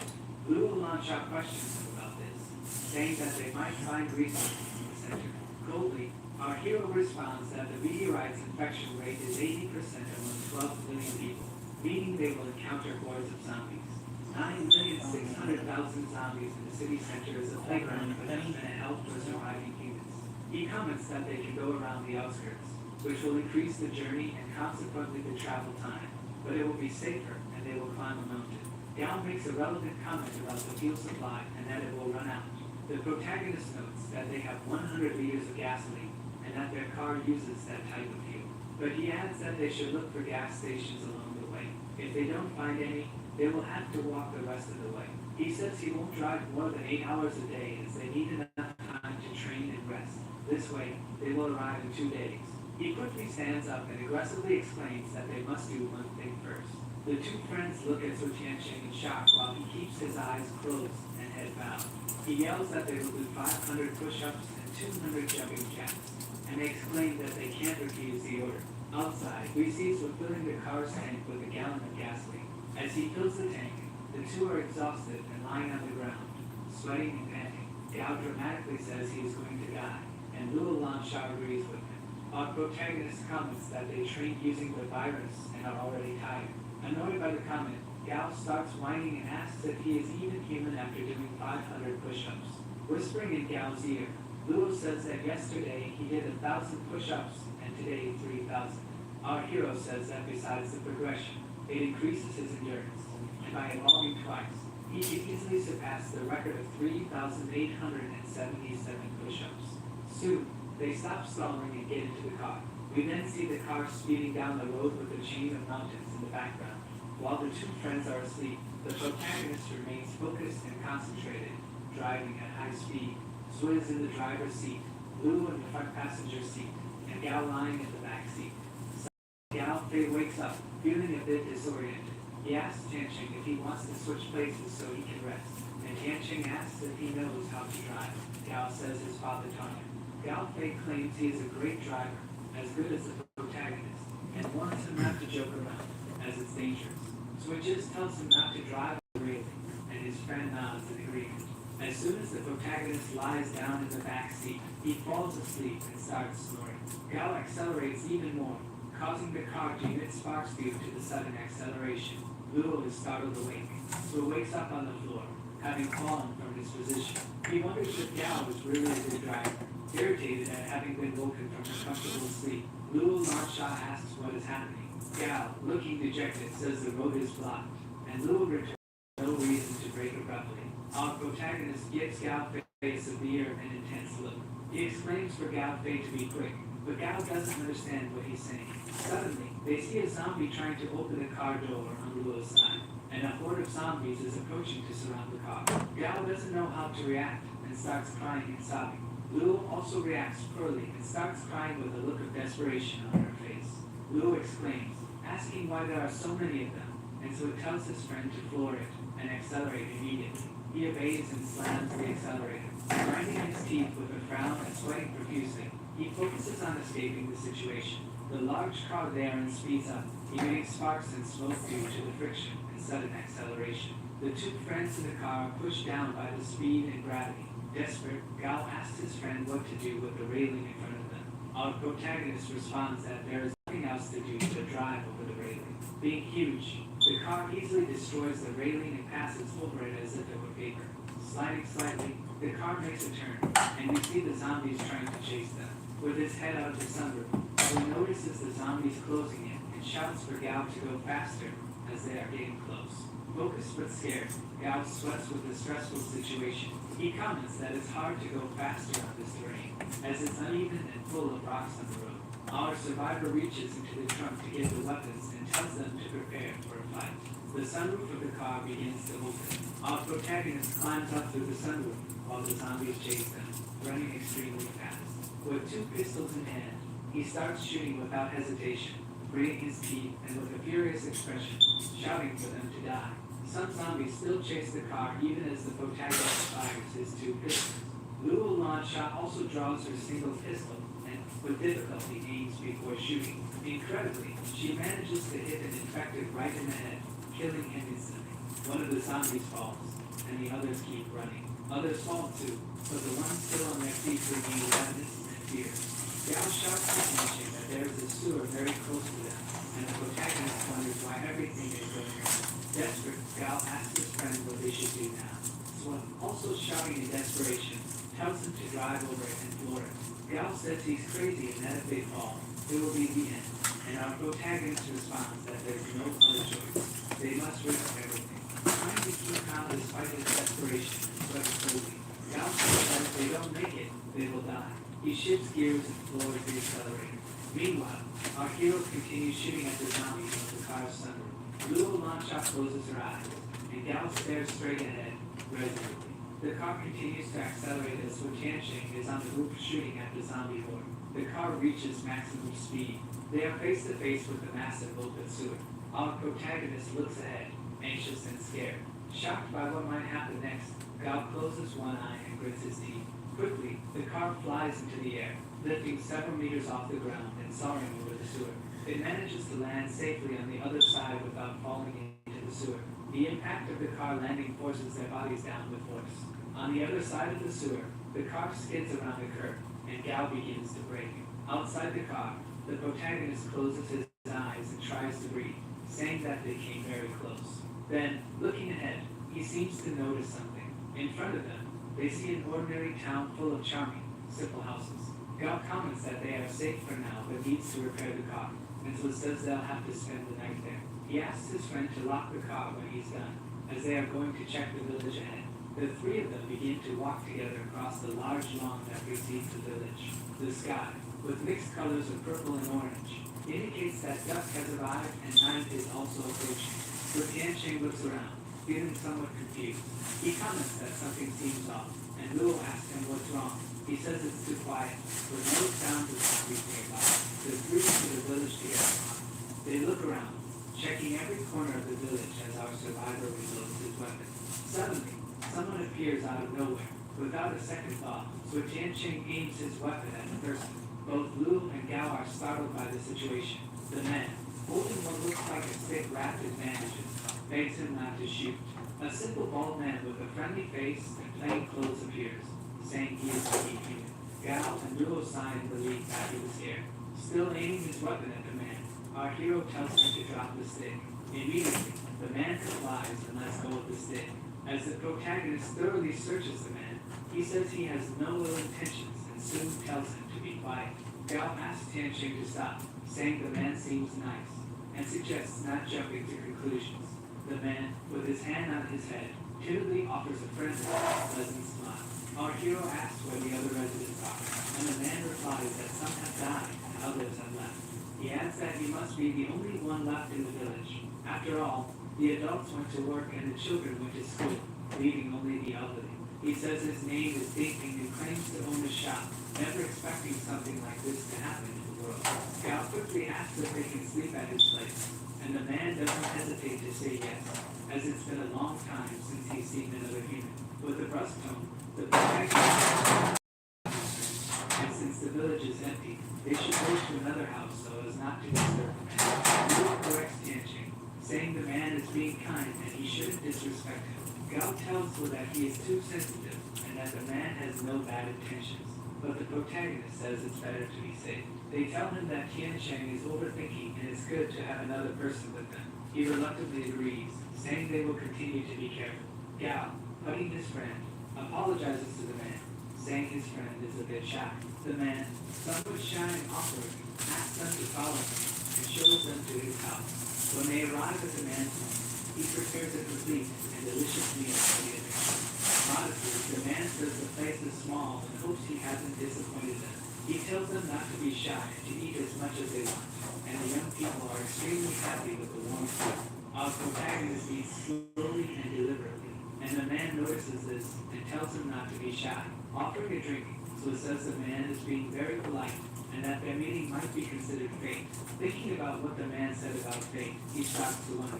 He questions if he still has the fate of leading Xianxian again. The man gets up and says they should drink together since fate brought them together. They toast with sake and shout, "Cheers!" Gao, completely drunk, is being carried by the man while singing a song, and so is being carried by Luo, talking nonsense. The two fall completely intoxicated onto the man's bed while Luo starts daydreaming about Xianxian. Luo wonders why he drank so much if he knew he couldn't handle it, and why he is talking about Xian again. Ding Ping, a bit agitated, says there are no other beds in the house, and that they'll have to make do with what's available. Luo thanks him, saying it's sufficient. With a somewhat forced smile, the man asks her why she isn't dizzy, given that she drank alcohol. Luo responds that she can't handle alcoholic drinks and pours the liquid into another glass. With a curious expression, the man says he understands. He tells him to rest, and not to disturb him further. Luo thanks him for everything he has done today. Suddenly, while walking through the house, he ends up in a room with stone walls. He continues walking through a dark, gloomy, and unfamiliar corridor. With a completely different, cold, and distant expression, he reaches a door, places his hand on the doorknob, and opens it. Upon opening, he finds a room resembling a butcher's kitchen, with meat and other items scattered around. There are food remnants stuck to the tools. The floor is dirty with debris scattered about. He walks through the room where various knives and other instruments are spread out. Putting on his gloves, which are also dirty, he comments that he would have preferred to have resolved everything while they were sleeping, but the girl stopped him. Picking up a type of sedative, the man realizes that Sui is very strong and has weapons with him, and the sedative didn't work. Opening a refrigerator, he remarks that he needs to get food for Ayu, as she must be hungry. He holds a still dirty weapon, planning to eliminate all of the enemies. Gao takes the salad, enjoying a well-deserved rest after all the hardships. Luo can't sleep due to Gao's loud and annoying snoring. Gradually, she tries to keep her eyes closed, but the irritation is too much for her to manage. Frustrated, Luo Longsha gives Gao Fei a gentle push on the head and asks him to let her sleep a bit longer. Despite this, he doesn't wake up as he is dreaming as usual. She gives up and decides to go get a drink. She exits in her slippers, trying not to make much noise in the house. Confused, she searches for the kitchen to get a glass of water and ends up in Ding Ping's living room. As she walks, she starts to notice something strange. She sees an odd door at the end of the corridor with a stone wall. She approaches and slowly opens the door with her fingertips. Her eyes widen in shock upon seeing what is happening inside that room. She sees things scattered on the floor and the table in front of her, as well as knives and other instruments. Sensing a foul smell, she covers her nose and realizes the place resembles a slaughterhouse. Noticing a two-door refrigerator, she curiously heads toward it. Opening the doors with both hands, the light from inside the refrigerator starts to reveal what it contains. Seeing what's inside, Lulu is completely shocked and frightened. A strange object falls right in front of her. Instantly realizing what it is, she quickly closes the refrigerator. In shock and nauseated, she wonders if she ate something strange at dinner. In a different and now threatening tone, Dingbing tells her not to worry. Lulu turns, frightened, towards the voice of the man, who, from the shadows, says that they were fed with pork meat. Holding a knife, he comments that he was considering whether to let the young people go or not. With a sinister expression on his face, he says he has already made his decision. Internally, Lulu remembers she left her weapon in her backpack, which frightens her. Quickly, Lulu grabs one of the knives from the table and holds it to protect herself, with a large cleaver in her hands. Lulu non-shot screams in fury for him not to come closer. In the tense environment, the two face each other. Dingbing asks the girl if she really thinks she can fight him, and she yells that they both have weapons and the outcome is still uncertain. Internally, she thinks the breathing exercises were useful. Before, she couldn't even hold the cleaver for long. She knows the man also has a weapon that isn't as strong as Sanjay, so she needs to be smarter. Quickly, she throws the knife with all her strength towards the man. Startled, he widens his eyes in surprise, but he manages to dodge easily and avoid being hit. The knife embeds itself in the stone wall. With a surprised and playful tone, he says that was close. Preparing for another attack, Lulu asks where Dingbing is looking. Quickly, she hits him with a strong blow that makes him double over in pain. He falls to the ground, clutching himself in pain after the hit. He turns completely purple, sweating coldly, and with an expression of acute pain etched on his face. He quickly falls to the ground with his hands between his legs. As he cries out in pain, she runs through the door and escapes. She rushes up the stairs towards the bedroom. However, before she reaches the top, she remembers that Gao and Tianqing are sleeping in the room above. She needs to throw the killer off her trail. A noise behind Lulu indicates that the man is already approaching. With a frightening and bloody expression on his face, Dingbing brandishes his blood-stained knife and says she won't escape. Defiantly, Lulu gives him the finger to insult him, which deeply enrages and unsettles him. Taking advantage of his disorientation, she runs up the staircase, and Dingbing orders her to come back. When she reaches the top of the stairs, she notices a sort of basement in front of her. With a furrowed brow and still somewhat desperate, she feels relieved that Dingbing hasn't caught up with her yet. Without thinking much, she decides to go down into the basement. Upon descending, she encounters a window lit only by moonlight. Seated with her back to her, and completely tied up, is a girl with her hair tied up, seemingly injured. The girl, facing away from Lulu, is trembling and terrified by her situation. Lulu approaches and asks if there is anyone in the room, which is covered in blood with her being. Noticing the woman is tied up, Lulu becomes worried and rushes to her, asking if she's okay and saying she's not with the man. When she looks at the woman, she realizes it is an infected, cadaveric, and putrid woman who runs at her. Lulu non-shy is startled and falls back, thinking the woman is a doll. As she falls to the floor, she notices a partially eaten human hand lying next to her. Quickly, she throws the dead human hand away while the zombie woman continues to scream at her. Lulu realizes that Dingbing is confining a zombie in the basement of his house. As she says this, she hears footsteps behind her and sees the killer Dingbing running towards her. She whispers to herself that he's in the room. Desperate, he opens the basement doors and tells the nosy girl to get out, assuming she's a man. He enters the basement and looks around, trying to find the girl who might be hiding there. While she is hidden behind a cabinet, he continues searching for her and starts to think she might not be there. Looking at the infected woman, he asks what's wrong and calls her dear. He refers to her as IU, the woman he brings food from his refrigerator to every night.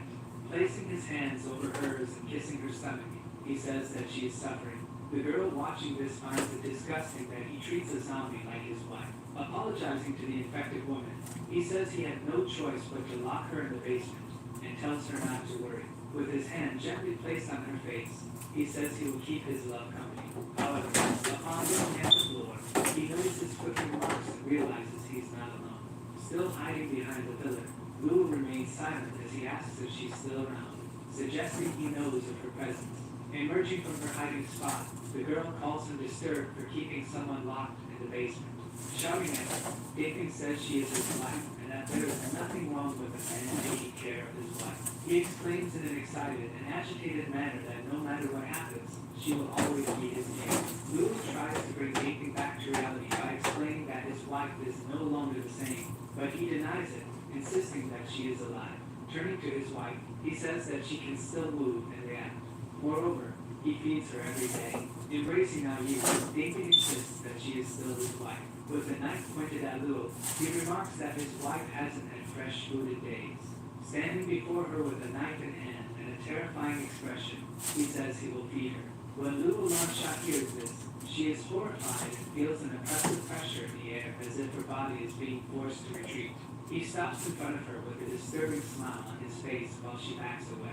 They continue to stare at each other until Lulu tries to kick him again. However, he easily sidesteps. Quickly, he grabs her leg firmly. The girl begs him to let her go, and he asks if she still wants to escape. But he says he will turn her into dumplings to feed his wife. He then makes a move to attack with the knife, aiming to wound her leg. Lulu's eyes widen at what is about to happen. But suddenly, a loud noise echoes through the room, and a bullet is fired, hitting within his knife. The bullet lodges in the knife as Daphne stands in shock, and Lulu breathes a sigh of relief. Looking in the direction of the shot, they see Tianqing, the brother, with a gun in hand and a tired expression. Internally, he thinks to himself that he missed the shot. Perhaps he hasn't rested enough. Daphne quickly makes Lulu a hostage, pressing the knife to her neck and demanding that to lower the weapon or he will hurt her. The killer realizes that Tianqing came through the basement window behind him, something he hadn't anticipated. Aiming his gun, Tianqing orders him to release the girl, but Daphne retorts that it is Tianqing who should lower his weapon upon hearing the word hostage. Tianqing points his gun at Daphne's wife's head and says that he also has a hostage. Immediately, Daphne panics, screams his wife's name, and tightens his grip on Lulu's neck, demanding that Tianqing lower his gun. Still aiming the gun at Ayu, Tianqing demands that Daphne release the girl, but he refuses to comply. Coldly, Tianqing says that he will shoot the woman. Ayu grunts and moves in the chair, trying to free herself. Desperate, Daphne begs Tianqing not to do it, saying he cannot live without her. Tianqing proposes a trade, release Lulu, and he will not harm Ayu. Crying intensely, Daphne agrees and asks to make the exchange quickly. Meanwhile, Daphne's wife continues to move in the chair. Looking at the man with doubt, the atmosphere is filled with tension. Swift takes a few steps closer to the group. Daphne's expression is one of pure desperation, with tears streaming down his face. He seems reluctant but agrees to release Lulu in exchange for his wife. Before the exchange can be made, perhaps holding Ayu break, and she frees herself from the chair. Using her strength, she stands up, finally liberated. The three look at her, immediately shocked and frightened by what they have just seen. Ayu, Daphne's wife, is standing right behind Wu Tianqing. The man calls out to his beloved, taking advantage of the moment. Lulu Lansha bites the aggressor's arm and breaks free. She manages to escape his grasp and runs away. Quickly, Wu Tianqing, with a serious look, aims his gun at Daphne's wife. He aims with precision, ready to fire, running towards Wu. Daphne begs him not to shoot. At the last moment, Daphne positions himself in front of his wife, taking the bullet in his chest. Sweat and Lulu look at each other, surprised by Daphne's unexpected action. Daphne falls backward to the ground from the impact of the shot. He lies on the ground, struggling to breathe while holding his chest. With difficulty, he tries to get up and asks his wife if she is okay. The two exchange glances for a moment as a light illuminates the scene. Ayu looks at Daphne with a look that seems almost familiar, as if remembering the past. For a moment, Daphne feels hope that his wife might get better. He recalls the day it all happened. His wife, already infected, had asked him to end her suffering, but he refused. He promised to care for her forever while she feared becoming something she didn't want to be. He embraced her, assuring her that everything would be okay. They embraced, and he promised to always be by her side. Back in the present, Daphne's hopeful look turns to despair. Ayu, now uncontrollable, attacks him. Wu and Tianqing watch the scene in silence, stunned. Daphne falls to the ground as Ayu, now out of control, turns on them. As she acts unconsciously, Ding maintains an expression of sadness and horror on his face. They watch all this unfold before them. Then Tianqing pulls out his fist and aims at the zombie woman feeding on her husband's body. Without hesitation, he fires, killing her. Noting Little Lanch's sad expression, the protagonist says that bodies don't feel anything and she shouldn't think too much about it. Moving forward, Sua tells the girl to follow him since she is standing in shock. With a cold, distant look on her face, she follows him quickly after he orders her to. Before that, however, she quickly turns her face toward the dead couple, and when she realizes that the man is truly dead, she turns back. Ascending to the top of the stairs, the two walk together. Luo asks her friend Tianqing why the world suddenly became like this, and she says that if it weren't for the apocalypse, Ding would have been someone with a wonderful life and a beautiful family. Nodding, the protagonist says that if it weren't for the apocalypse, they wouldn't be here now, but rather at school. Lighting a cigarette and casting a resigned and sad look, he says they must accept the fact that the apocalypse exists. Taking a drag from his cigarette, he says this is the only truth that remains. He advises her to do whatever she can to survive. Back at the car, outside on the grass, Tianqing continues smoking his cigarette. Gao asks Little Lansha to hand him a wrench. The girl asks him if he will really be able to fix the car, and he says he's been working on cars since he was 10 years old. He then passes the wrench to Gao Fei, who is underneath the car working on it. Gao takes advantage of the situation to look up under Luo's skirt. The girl is shocked by the perverted act and hits him, telling him to close his eyes. Gao says he didn't want to see Luo bored, and she gets annoyed by his comment, but Sua smiling and smoking his cigarette at the argument.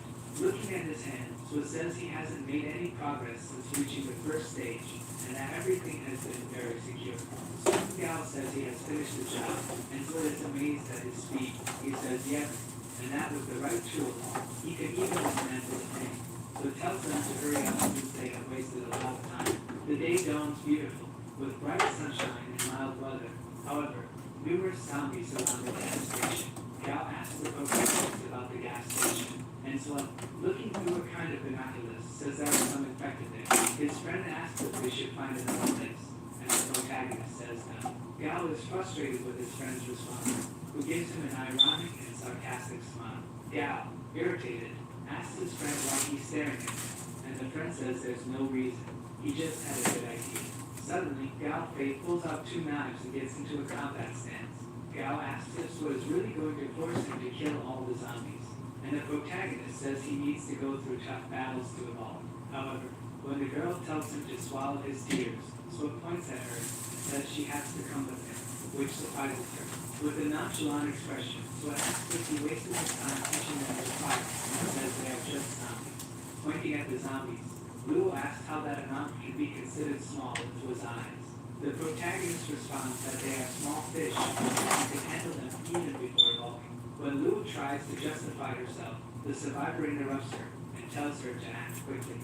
Pointing his weapon to the sky, he tells them to remember to survive. Suddenly, the protagonist fires into the sky to make noise and attract the zombies. The two watch the scene in shock as smoke billows from the gun. The zombies in the area all look toward the noise of the shot, thirsty for blood. We see another scene inside a large, two-story house, apparently rusting. Inside, an infected with spikes on its back crawls on the floor. The spikes on its back seem to be growing in size. Its eyes fill with rage, and veins bulge in its eyeballs. Meanwhile, at the gas station, zombie hands are flying. The two fight fiercely for their survival. On top of the car, Gao slashes the zombies while Luo shoots at them, and they wonder how many are left. One of the zombies comes running up behind Gao, but the boy notices him, turning quickly towards the startled zombie. Before he could be hurt, he uses both of his knives to fend off the zombie and prevent being bitten. Asking his friend Luo for help, she says she's coming to assist. Suddenly, a shot is fired right into the zombie's head, killing it easily. Looking up, surprised, Gao sees his friend Sua with his gun in hand, casually drinking juice. Soon his friend asks what he's looking at and tells him not to mess around in a fight as it could be deadly. Other zombies fall dead during the combat. Meanwhile, Gao Fei continues to cut down the creatures with his two sharp knives. Luo continues to shoot with her gun, her shocking exploding the head. She looks on with a focused expression as she shoots the undead. Other zombie heads fly through the air. As evening begins to fall, The two collapse onto the ground from exhaustion after spending the entire day fighting. Where he was perched to the ground. He coldly tells them that it's not time to rest, and that they should practice the breathing exercise he instructed. The two say that this is inhumane, and that he is crazy. He says that if they are complaining about this, he will soon increase the training, and the two are outraged. So Tianqing gives them a deadly stare, as if it were a laser beam. Soon, the two obey and begin practicing the breathing exercises he recommended. The marks of the Apollo virus start appearing on Luo Lunch's body, so it casts a serious and attentive look at her as he watches her use the technique. Meditating and using the breathing technique, Luo says she needs to do it like her uncle and reach the speed class. The protagonist shifts his focus now to Gao Fei. Looking at him, he says he's close to seeing his friend Gao Fei's progress. He thinks that Gao could be in another place, but soon dismisses that idea, saying it's impossible. Suddenly, we see the mansion in the background where a mutation was occurring. It seems like our protagonist feels a strange sensation coming from that place. Drawing his weapons and holding them, he says it's better to be safe than sorry. With his cigarette still lit in his mouth and his weapons in hand, he says he will check out the place where the strange sensation came from. Approaching the large house and its staircase leading to the second floor, he seems to smell blood coming from the location. Entering the house with his weapon in hand, he approaches a dark area with a body on the floor. Passing by the corpses without even looking at them, our protagonist maintains a closed and resolute expression on his face. He moves through corridors, constantly checking his surroundings. Sensing something, his sixth sense seems to notice something approaching behind him. Quickly, he looks back with suspicion and insecurity. At that moment, his eyes widen in shock at what he sees in his field of vision. Suddenly, he is thrown out of the window abruptly and unexpectedly, even blocking the blow with his weapon. Groaning and spitting blood, we see that the protagonist felt pain despite the blow. As he approaches the ground at high speed, he fails to land properly and rolls across the ground. Fallen on the ground, he groans and continues to spit blood from the fall and the impact, but he quickly regains his strength and stands up again. With a pained and irritated expression and a malicious look, he asks who did this to him. His previously indifferent and apathetic look quickly transforms into a genuine expression of despair and fear. Seeing before his eyes an infected with wide red eyes and an apparently rigid arm, which he calls a stalker, he knows that this type of infected likes to fight alone but possesses very good skills. Its sharp and bare teeth prevent the full release of air from its mouth, which escapes between its teeth. Our survivor looks back at the evolved infected with an impassible expression in his gaze. The stalker charges at him like a monster at high speed with a massive punch. Our hero is startled by his speed and ferocity, but manages to dodge by jumping over the infected with an acrobatic maneuver. Firmly planting his feet on a tree trunk, he uses it to prepare a powerful strike. Launching himself off the tree like a torpedo, he flies toward the monstrous infected, swinging his arm back to gain strength and speed for his attack, charged with his machete. He surprises the stalker by attacking its back, managing to slice off the spikes protruding from its spine in a horizontal cut. Annoyed by the pain, the monstrous zombie shows no reaction beyond widening its eyes, but it makes no sound, quickly turning with a fast and powerful punch that seems to catch the protagonist off guard. He even widens his eyes upon seeing the stalker preparing to punch. Receiving the massive punch right in the middle of his stomach, our protagonist seems to feel immense pain, and his weapon breaks.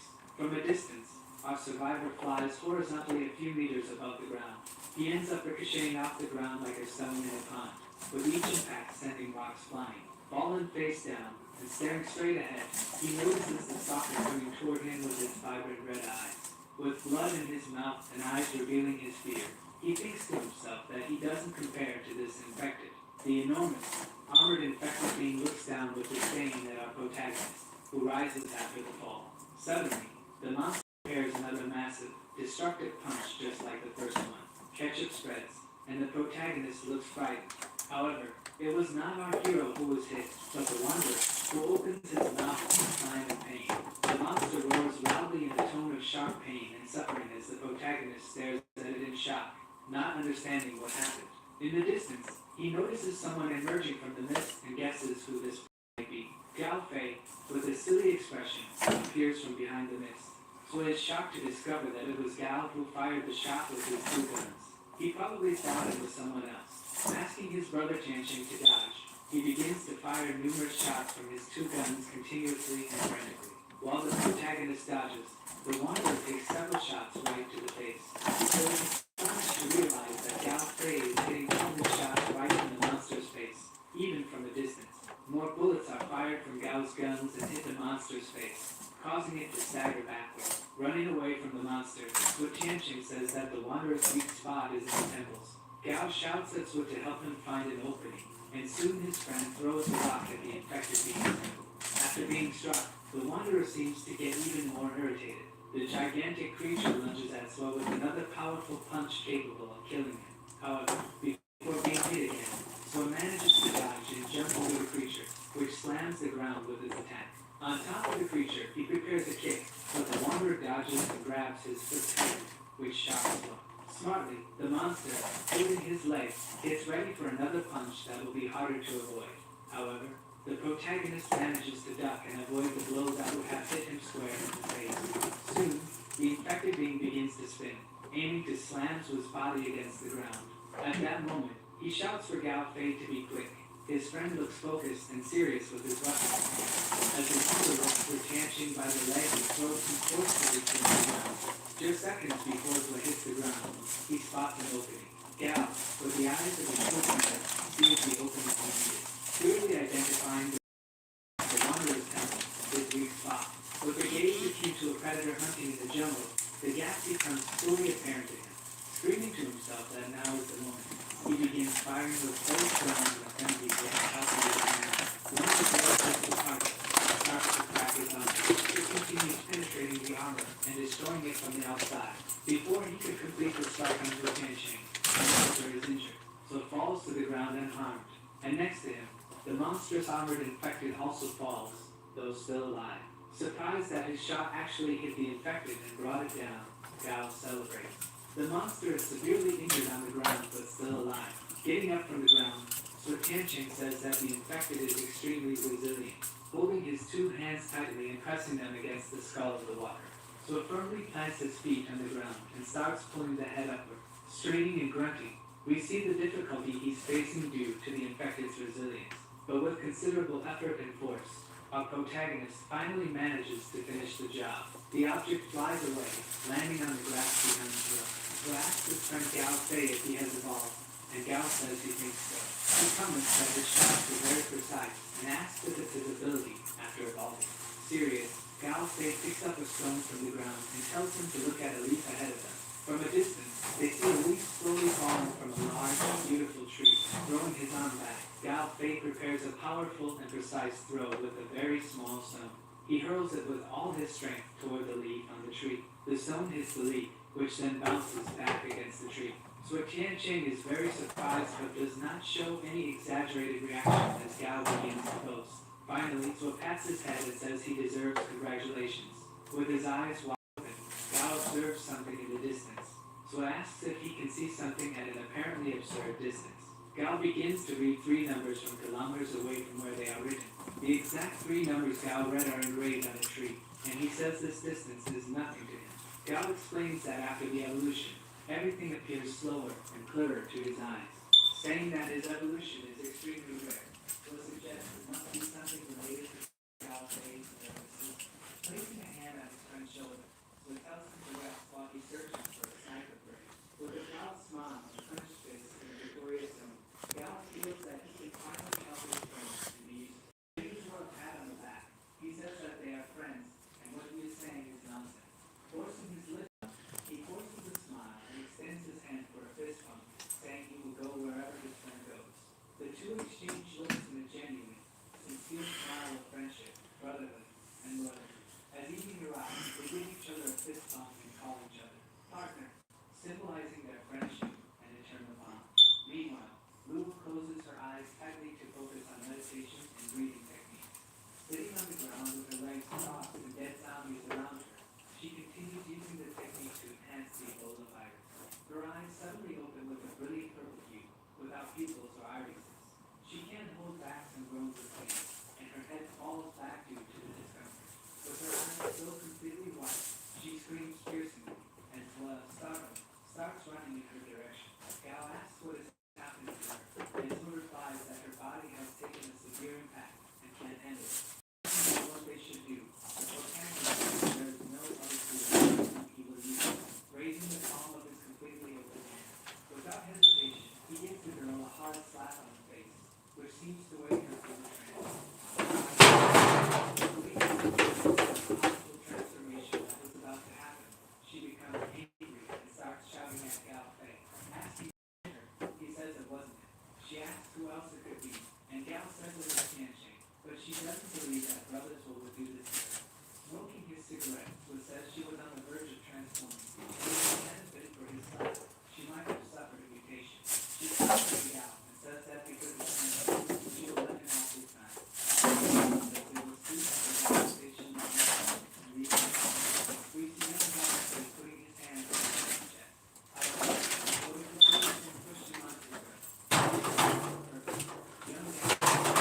down and places her hands on Gal Fei's shoulders, who grits his teeth, trying not to cry.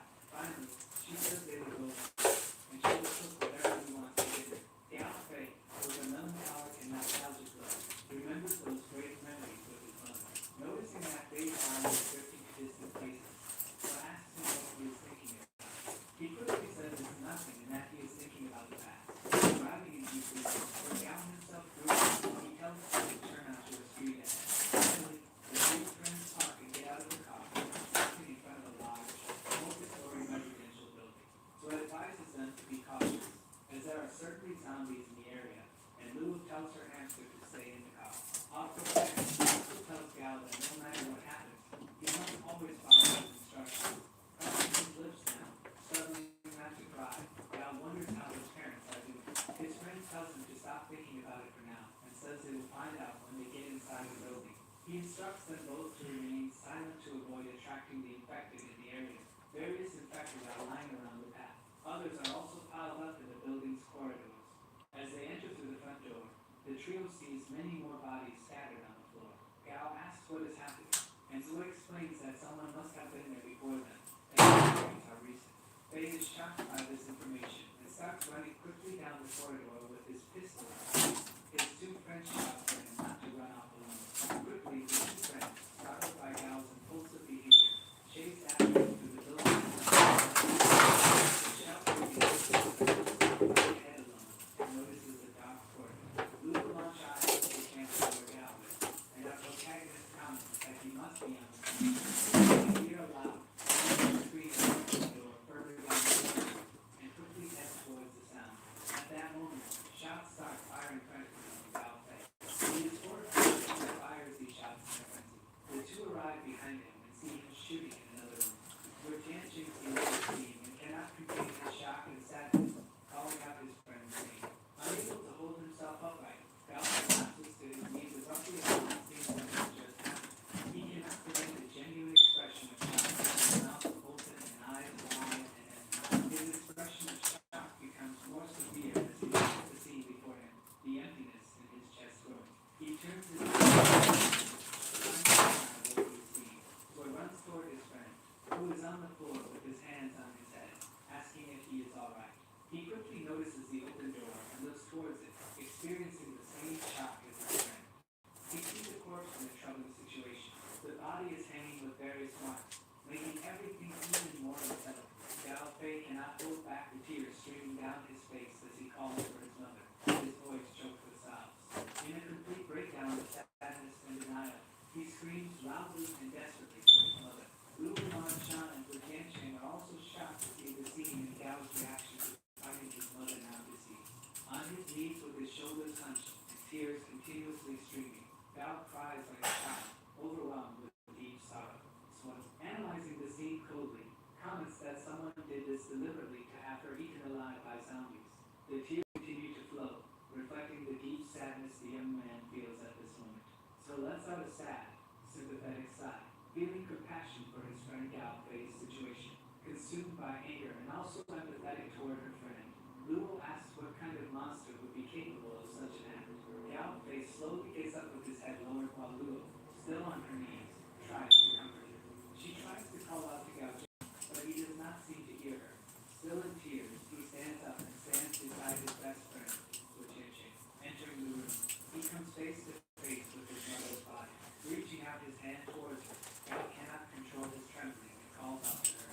The hair of his mother covers her eyes, but something bizarre is visible hidden behind the hair. At that moment, she wakes up and tries to bite Gao while making extremely loud and shrill noises.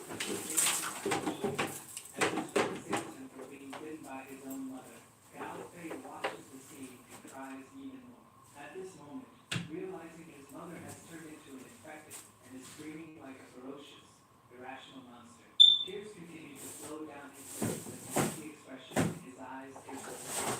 In denial, Gao Fei keeps trying to tell himself that this isn't really happening. He clenches his fist, holding back many emotions, including, undoubtedly, anger. His expression and gaze change, and Gao seems consumed by hatred. His teeth gritted and his eyes narrow. Gao starts running wildly and impulsively while his two friends tell him to stop running and stay with him. The fire fires his weapon, shooting at the ceiling. The shot was fired at the ceiling just to choke Gal awake with a loud noise while Little listened still. When asked Gal, who was facing away from him, where he is going, and Gal responds that he is going after the person who did this. With his eyes fully consumed by rage, veins bulging, and a fixed stare, he says he will eliminate everyone responsible. So asks Gal rational questions to bring him back to reality, asking if he knows who did this or why it was done, trying to bring his friend back to reality. He acknowledges that he understands Gal is not okay, but that revenge will not solve anything. After saying what Gal Fei needed to hear at that moment, so turns to leave the place. While closing the bathroom door where his mother was, so says they have something in common between them. After his statement, she closes the door, leaving behind a great deal of pain, saying they need to give her peace. Our protagonist aims his weapon at the room. Lulu Lansha looks down with a sad expression, trying to avoid the scene, while Gal Fei grits his teeth, trying to control his emotions. Suddenly, a loud bang from the gunshot echoes throughout the area.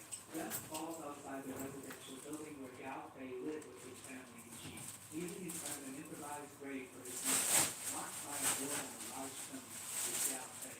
He cannot stop the tears streaming down his face for even a single second. So Tommy mentions to his friend Gal that they might have forgotten some conclusion. Winthrop says that Gal's father might still be alive. Gal Fei is completely shocked, and a spark of hope ignites in his soul. Standing up abruptly and recalling his father, Leo asks him if his family had any recent conflicts with anyone. At this moment, he pauses to think and repeats Willow's question to try to remember something. At this moment, we see a large warehouse with an abandoned chair. A blond man in formal attire is thrown into the warehouse with a official woman. Two men finish their expression. After throwing the man into the warehouse, report to their boss that they have returned. When the boss approaches the fallen man, he immediately recognizes him as Gao Chi, the blond man on the ground, frowning and gritting his teeth in anger, as he knows who the boss is. We see a large, burly man with a cigar and a mohawk, and the trembling man on the ground refers to him as that way. The burly man, with an expression of disdain and superiority, looks Gao Ji up and down and says that Gao Ji probably didn't expect this to happen today. Gao Ji, crawling on the ground like a beast hunting in the wild, says he will deal with Fat Wei. Without effort, Fat Wei delivers a massive, powerful punch to Gao Ji's back, causing him to sink into the floor. Falling face first to the ground, he bleeds even more as Fat Wei calls him ignorant. Standing and speaking with his men, Fat Wei tells them to take Gao Ji away and take good care of him. When Fat Wei asks about Gao Ji's wife, his henchman laughs and says he did it Fat Wei has ordered, leaving her behind at that location. Showing off his gold tooth, Fat Wei, while smoking his cigar, says that his henchman did very well. The henchman shows his boss a genuine gold Rolex watch and says he Withered found up Gao Ji's house, recognizing that the job must have been pineapple in difficult here. and complex. The boss says he will reward his henchman, who thanks him for the gesture. Suddenly, we see the large vehicle with the protagonist and his friends speeding through the city. So seriously asks who this Fat Wei is, and Gao Fei says he is his father's business rival. He explains that Fat Wei is involved with the underworld, yet he still lost to his father. 2 years ago, his father reported Fat Wei for illegal activity. Were comments that the man who raided his house from thieves since they didn't pay supplies, and they likely suffered damage. The protagonist asks if he is the only one, and Gao Fei says his parents weren't much for fighting, so there's no one else. Lowering the accelerator, so makes the car take a sharp turn. With a serious and vengeful expression on his face, he asks them to hand him the map. On the map, he marks the flour factory, the walls of the old city, and the DM. So it says these are the 3 locations, and Lulu Lansha asks why these places. He comments that it's only been 2 weeks since the disaster, so only these 3 locations in the G municipality can be used as a base. With anger in his eyes and gritted teeth, Gao Fei asks where Fat Wei might be, but says he cannot be completely certain, but they need to check these places to find out his whereabouts. He asks Gao Fei, who is consumed by rage, where the tallest building in the municipality is. Stop in front of a massive building with countless floors and an enormous ring. Suddenly, we see an infected person flying through the air and then landing on the ground, severely injured.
See, I'm already using these small white bags. I'm gonna put some of this stuff in.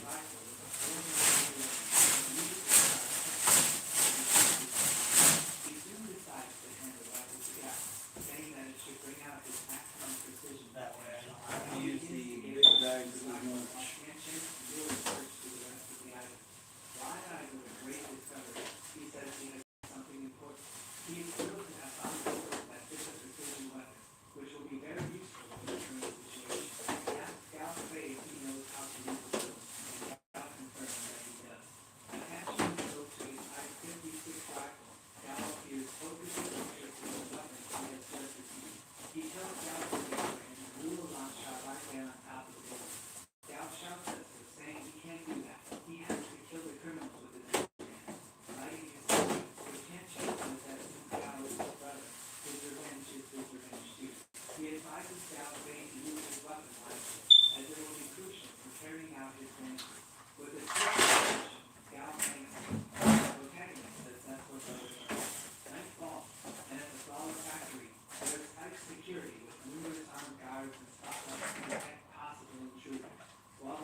I don't know what's wrong with this person, but this person is peeing in a 1 gallon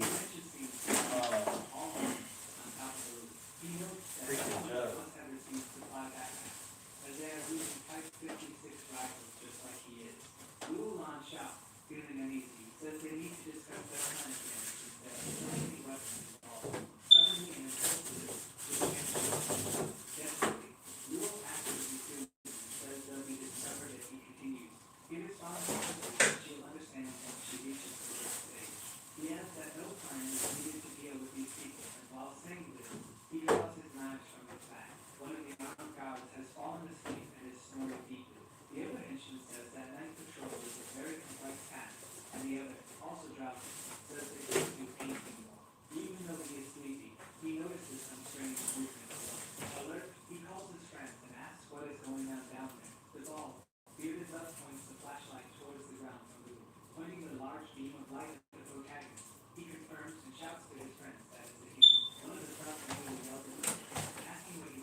2 hours. He knows that if he tries both of them, they will result in being paralyzed. With the statistically friendly smile, so remarks that he could test that theory. Blake is utterly terrified. That lady's celebration not to do. Our hero asks 3 questions about Galaxy. If he's alive, where he is, and who Ling Xing is. Pressing the buzz to speak quickly. Completely frightened, one of that lady's servants starts talking, saying that Ling is alive and locked in the factory. When asked which factory, the thug points to it. Then the protagonist asks who Ling is, and the man says he was Ling's officer. Ling gathered a group of officers and establishing themselves within the city's old walls, aimed to rebuild society and civilization. Confused, our protagonist doesn't recognize the name Liu Xing from his past. He asks the 2 thugs if he can ask another question, and in their desperation, they tell him he can ask whatever he wants.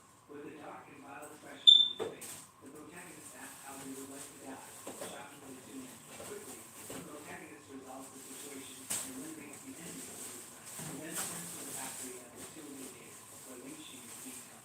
Determined and confident, our hero states that he must save someone now.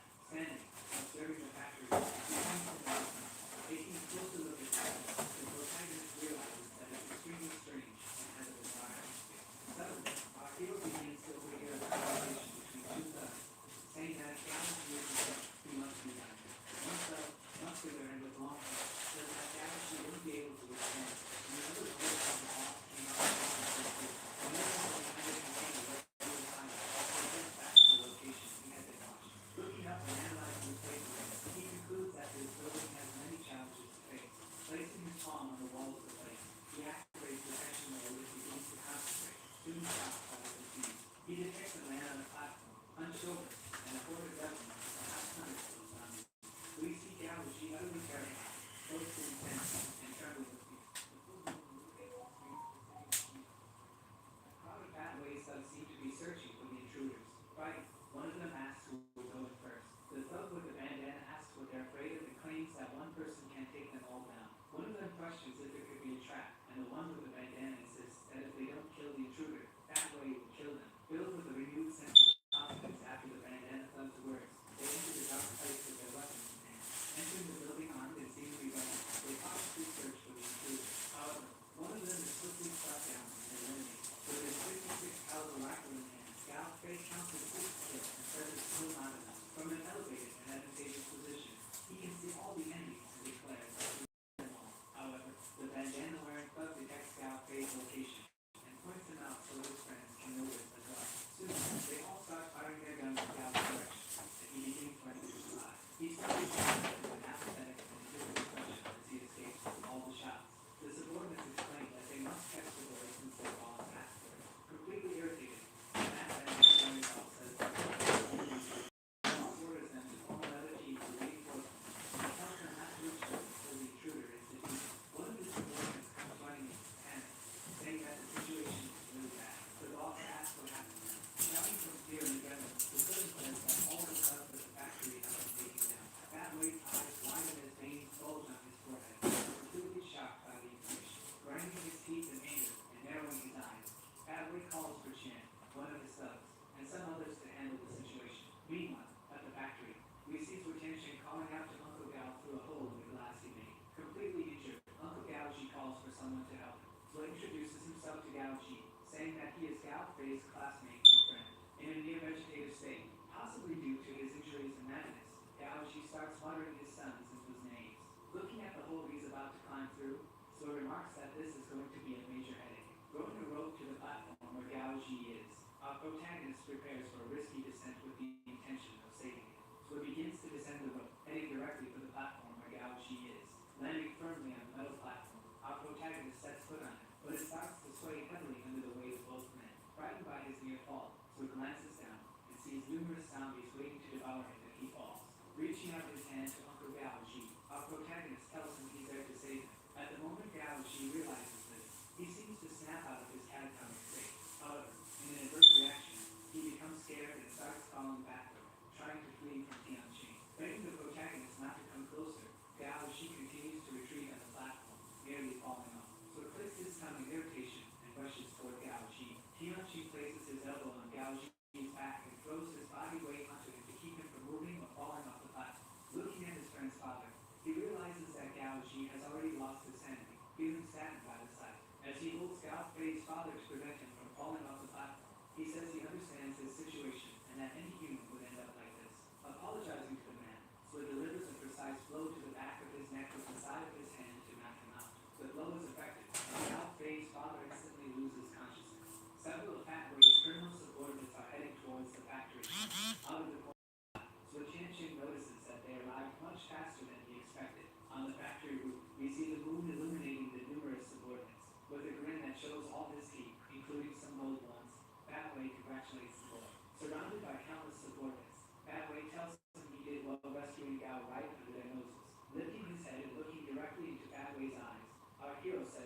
worried about how he would find him. Then, in a cold and terrifying tone, he adds that Fatway coming to him made his job easier. One of the thugs tears his shirt and says that the boss need not worry because he'll handle the situation. He asks whether he thinks he's strong and brave, questioning if he's ever been in the army or fought. Then his face takes a change.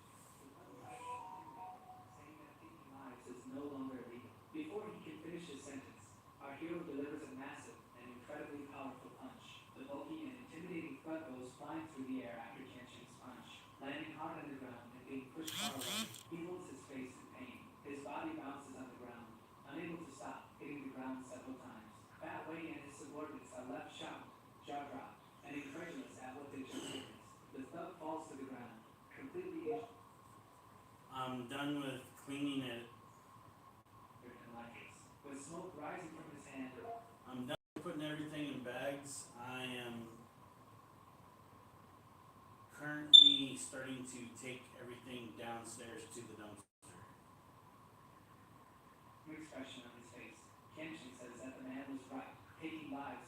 With the swords in hand, he turns to face Fat Wei's gang of thugs, standing face to face with all of them. The fat boss yells at all his servants, ordering them to shoot Su Tianqing immediately. He sighs with a tone of disdain and superiority towards the vermin in front of him. Suddenly, Su charges at them all with his two swords, preparing a mass strike. Quickly, he strikes them all and eliminates them easily with his combat skills. Shouting at his subordinates, Fat Wei orders everyone to attack at once, simultaneously. But this doesn't stop Tianqing. Continues attacking and taking down targets with apparent ease from behind him.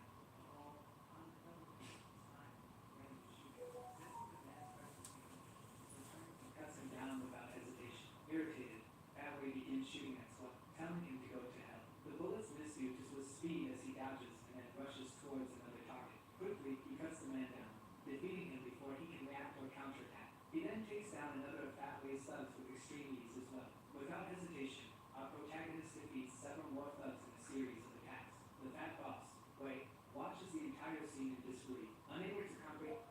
More or less 12:31. And Tianqing's strength. As Tianqing defeats dozens of his subordinates, he wonders who this boy is. Our hero casts a cold and morbid glare. 12:30 to 1. Fat Wei, a look filled with deep hatred. In response, the fat criminal boss opens his mouth and widens his eyes in shock, overwhelmed by the fear consuming his body. Meanwhile, in another scene outside the hideout where Gao and Luo are hiding, one of Fat Wei's subordinates asks his friend Bangzi if he's sure the two fugitives are inside. Another one starts sweating nervously, questioning whether another group of thugs had come there before and been defeated. Summoning a spark of courage, one of the thugs takes the first step toward the hideout. In a favorable position, Luo Longshot tells Gao that another group is about to enter, and Gao, already prepared with his rifle in hand, says he's noticed. Looking through the scope of his 56 caliber long-range rifle, he affirms that he will take down anyone who gets close. Where they are positioned, the moon shines through a skylight, revealing dozens of already defeated bodies on the ground. As the thugs enter the area, they all become terrified. Through Gao Fei's rifle scope, we see one of the thugs in his sights, about to be eliminated. Coldly, Gao Fei declares that this will be his next target. Looking more closely through his enhanced scope, he notices a gold watch on the man's wrist. Startled, he lowers his weapon, his gaze becoming distant and disconnected from reality. Luo Nansha notices his strange reaction and asks what happened, to which he replies that the watch belonged to his father. Shocked, Luo asks Gao Fei if that man was responsible for what happened to his father. Filled with rage, Gao's eyes widen with fury, and he hurls insults at the man with the watch. From a platform in a favorable and elevated position, Gao Fei impulsively shouts to draw their attention. Insulting the man wearing his father's watch, he locks eyes with him, completely consumed by anger. Realizing it's Gao Zhu's son, the man only responds with a sarcastic, cynical smile, full of disdain. He asks Gao Fei if he wants to see his father, and the boy responds without hesitation that he does. The only demand is subordinate Fat Wei makes is that Gao surrender, and then he will take him to see his father. Furious, Gao Fei clenches his fist tightly, seemingly to strike the man. Luo Nansha, sensing the enemy's manipulation, grabs Gao Fei, counting him down, and tells him that he's doing this on purpose. The same man who insulted Gao then looks at the little girl and calls her. Lowly, in sinister and dark tone, Gao tells his friend Luo that he was traumatized. Gao Fei asks the thug if he was involved in what happened to his home, and the man says it was fantastic to do that. With a cynical and sadistic tone, the thug of Fat Wei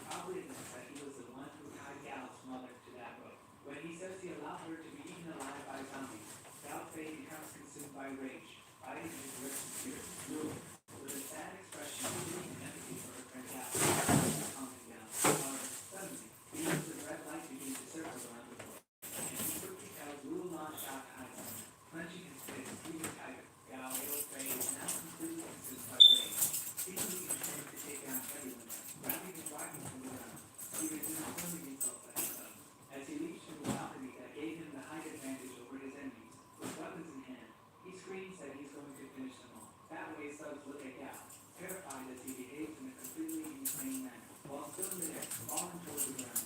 He pulls out his two guns and points them at the men, full of hate.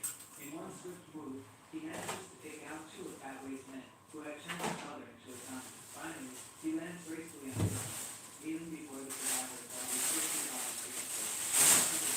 The remaining blood comes out of his mouth.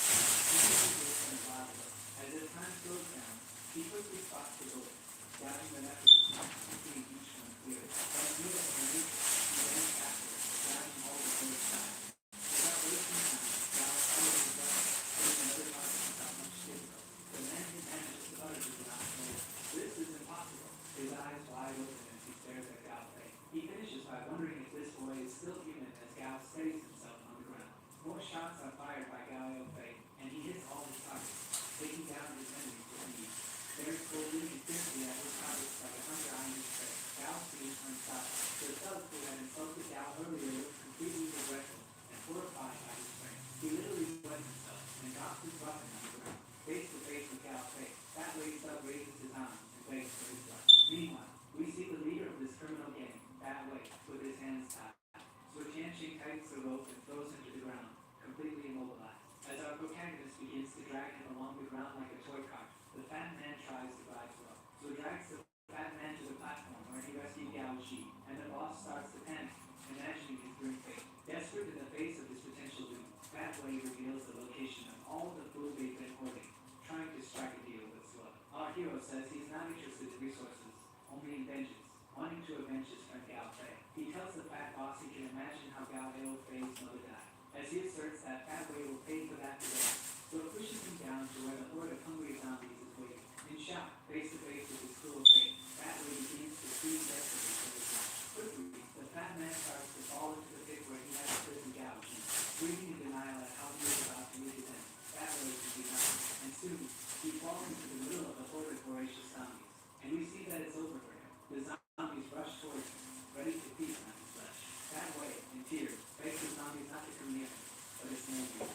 In his final scream, the criminal boss continues to deny his fate, while the zombies show no mercy. Watching the scene below, the Tianqing shows no remorse, commenting that Fat Wei deserves it.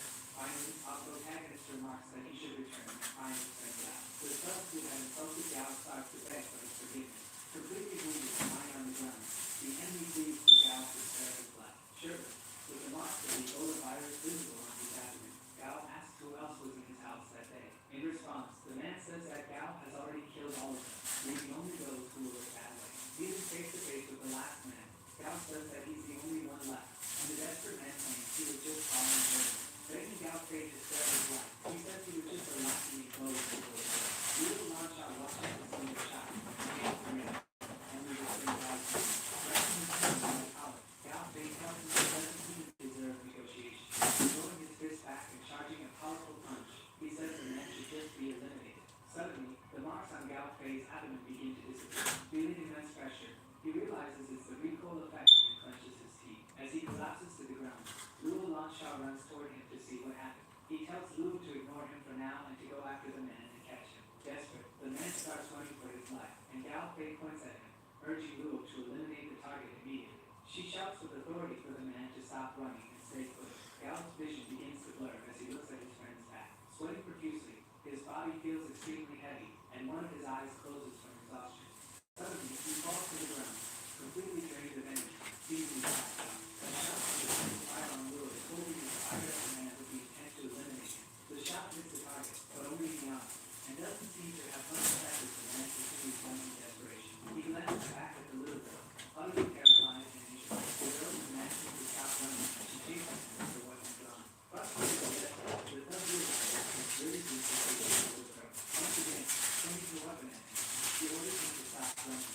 Quickly, he slides as he rounds the corner of the street, still being pursued. The shot fired by Luo Lansha hits the wall, chipping his gun, while the thug manages to avoid being hit. We see the same corner the man turn, but no sound seems to come from there. Suddenly, the man being chased by Luo Lansha goes flying. He lands hard on the ground as Luo looks confused, glancing at him and the spot from where he stood with Gao Ji on her shoulders. The girl notices her friend's routine, who has an insulting expression on his face. Running towards her friend's left, the little girl asks, looking at the thug he just defeated, who asks who he is. The little girl just as the man who invaded Gao's house. With a cold, apathetic look,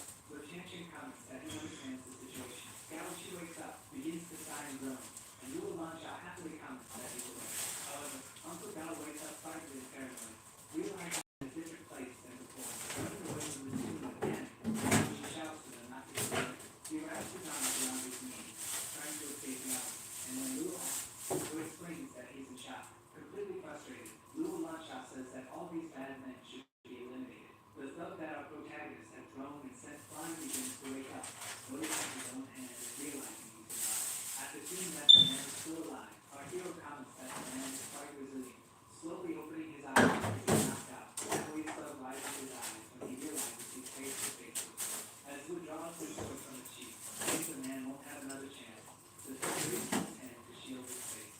Suddenly, Gao Shi appears out of nowhere, pressing the man aggressively without warning. Both Lu Lansha and Fu Tianxing are startled and simply watch the scene unfold.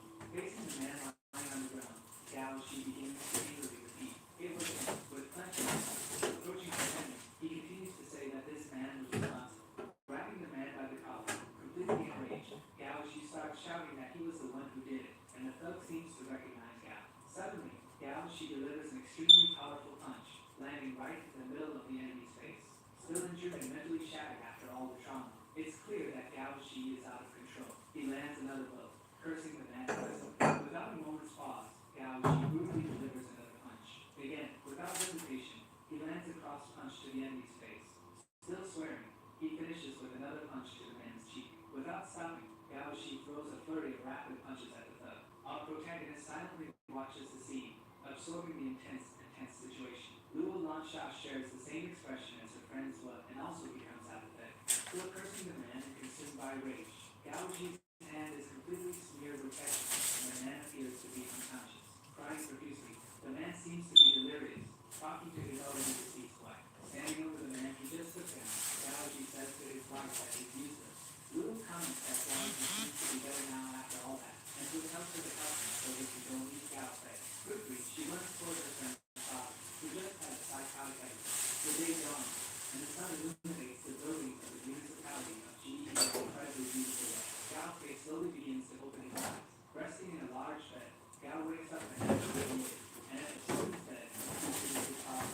Gao Fei is startled to see his father alive and asleep at the foot of the bed. When his father wakes up, he realizes it's Gao Fei and holds him in his arms, grateful that he finally woke up. The anguish on both of their faces fades with emotional relief, and Gao realizes it really is his father. His father hugs him warmly, thankful that he's alive. Gao Fei quickly asks if Gao is hurt, and his father replies that his friends have been straight murder. Lu appears at the door of the room with a tray in her hand, commenting that Lu was right and that Gao had woken up. Opening the tray, Lu mentions that he must be hungry and hands him the food, and Gao thanks his friend.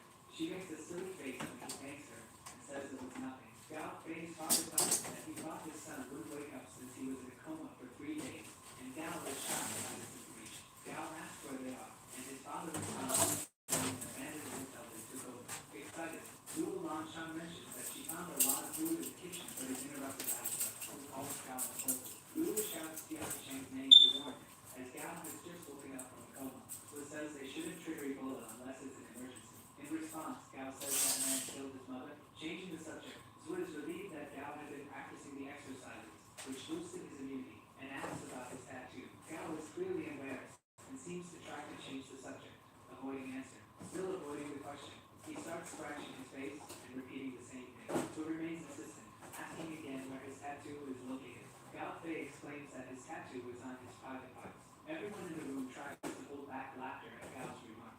So Lu Lansha can't help it and bursts out laughing at Gao's situation, as he asks them to stop laughing, wiping tears from laughing so hard. So it says that once Gao recovers, they'll check out the tattoo, and Gao insists it's not necessary. With a friendly smile and a relaxed, relieved expression, Gao's father says he's going to rest in his room. He leaves the room looking much better than he did before. So Tianxing and Lu Lansha begin to catch up with Gao Fei, and they all seem to enjoy their time together. Meanwhile, Gao Shi gives one last comment before leaving the room, appearing happy that his son is doing well. Some time passes, and we see Gao Fei and Lu Lansha practicing breathing exercises alongside our protagonist. He comments that they're almost there, and the two friends slowly begin to open their eyes after deep meditation. The remark that Lu is almost at the first stage and will unlock their ability to see, while they still need to work on the Lu Lansha asks about Tianxing, surprising him with the question directed at him. In response, he says he's almost at stage 2, and when he gets there,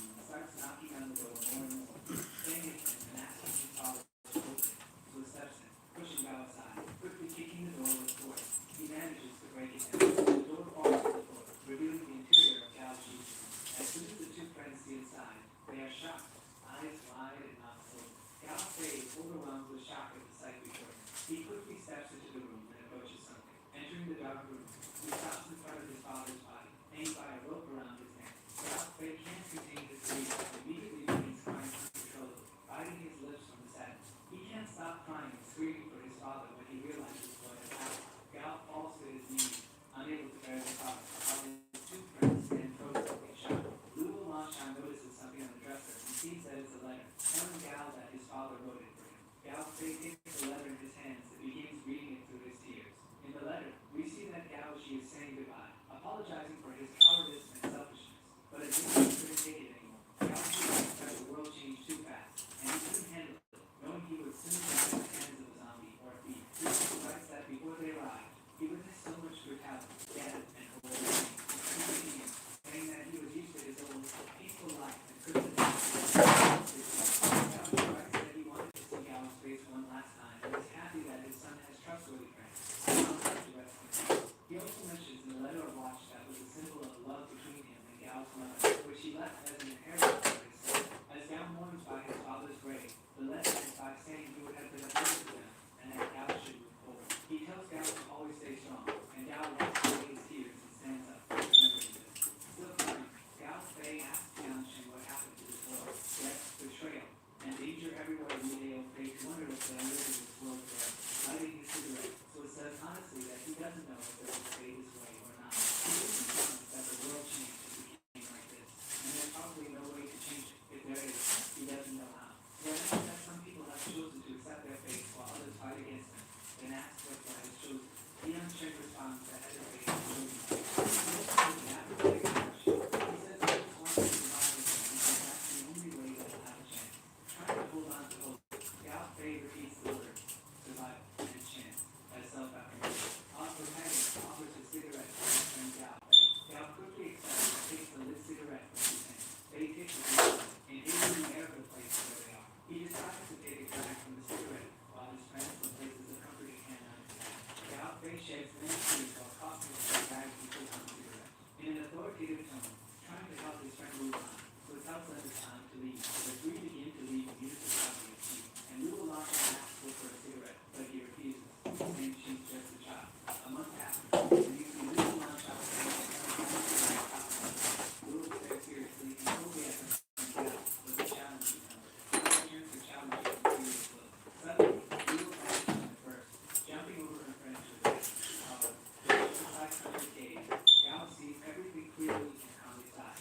Luo attempts to deliver a powerful punch right to the center of Fei's face, but he quickly gouges to the side, telling her she's too slow, and she misses the punch. Before hitting the ground, she uses the momentum to spin and perform multiple flips, keeping herself on her feet. With a confident expression, she tells him to watch closely at what's about to happen. The glowing red marks from the stimulated glow fire begin to appear on her face. Luo stands on the ground with his legs stretched out. After gaining momentum, Luo charges a powerful spin aimed at Gao Fei. With his eyes closed, Gao easily blocks the kick with his forearm, preventing the attack from doing any damage. Unexpectedly and swiftly, Luo Langshan moves behind Gao, sliding beneath him, saying it's not over yet. Gao, with his cold stare, doesn't seem impressed by his friend's movement, and even seems to already know how to counter. He quickly draws the knife and throws it around his leg in response to her move. He grips the knife and throws it toward his friend. Both point their knives at fatal spots. Luo aiming at Gao's throat, and Gao aiming at her neck. She holds her knife firmly towards his stomach, and he doesn't hesitate to keep his neck close to her neck. Watching the entire sparring session through his binoculars, so observes everything and comments that both have greatly improved their technique. He mentions that Fei's reaction speed has increased significantly, and that Luo Langshan's overall speed has improved as well, even surpassing it. After Gao jokes that what has been observing too much through his binoculars, while Protagonist notices something unusual. He comments that he saw people leave the place. Gao Fei suggests they must be trying to steal battery supplies. Also says that he is on the ground, and it's time to go. With a down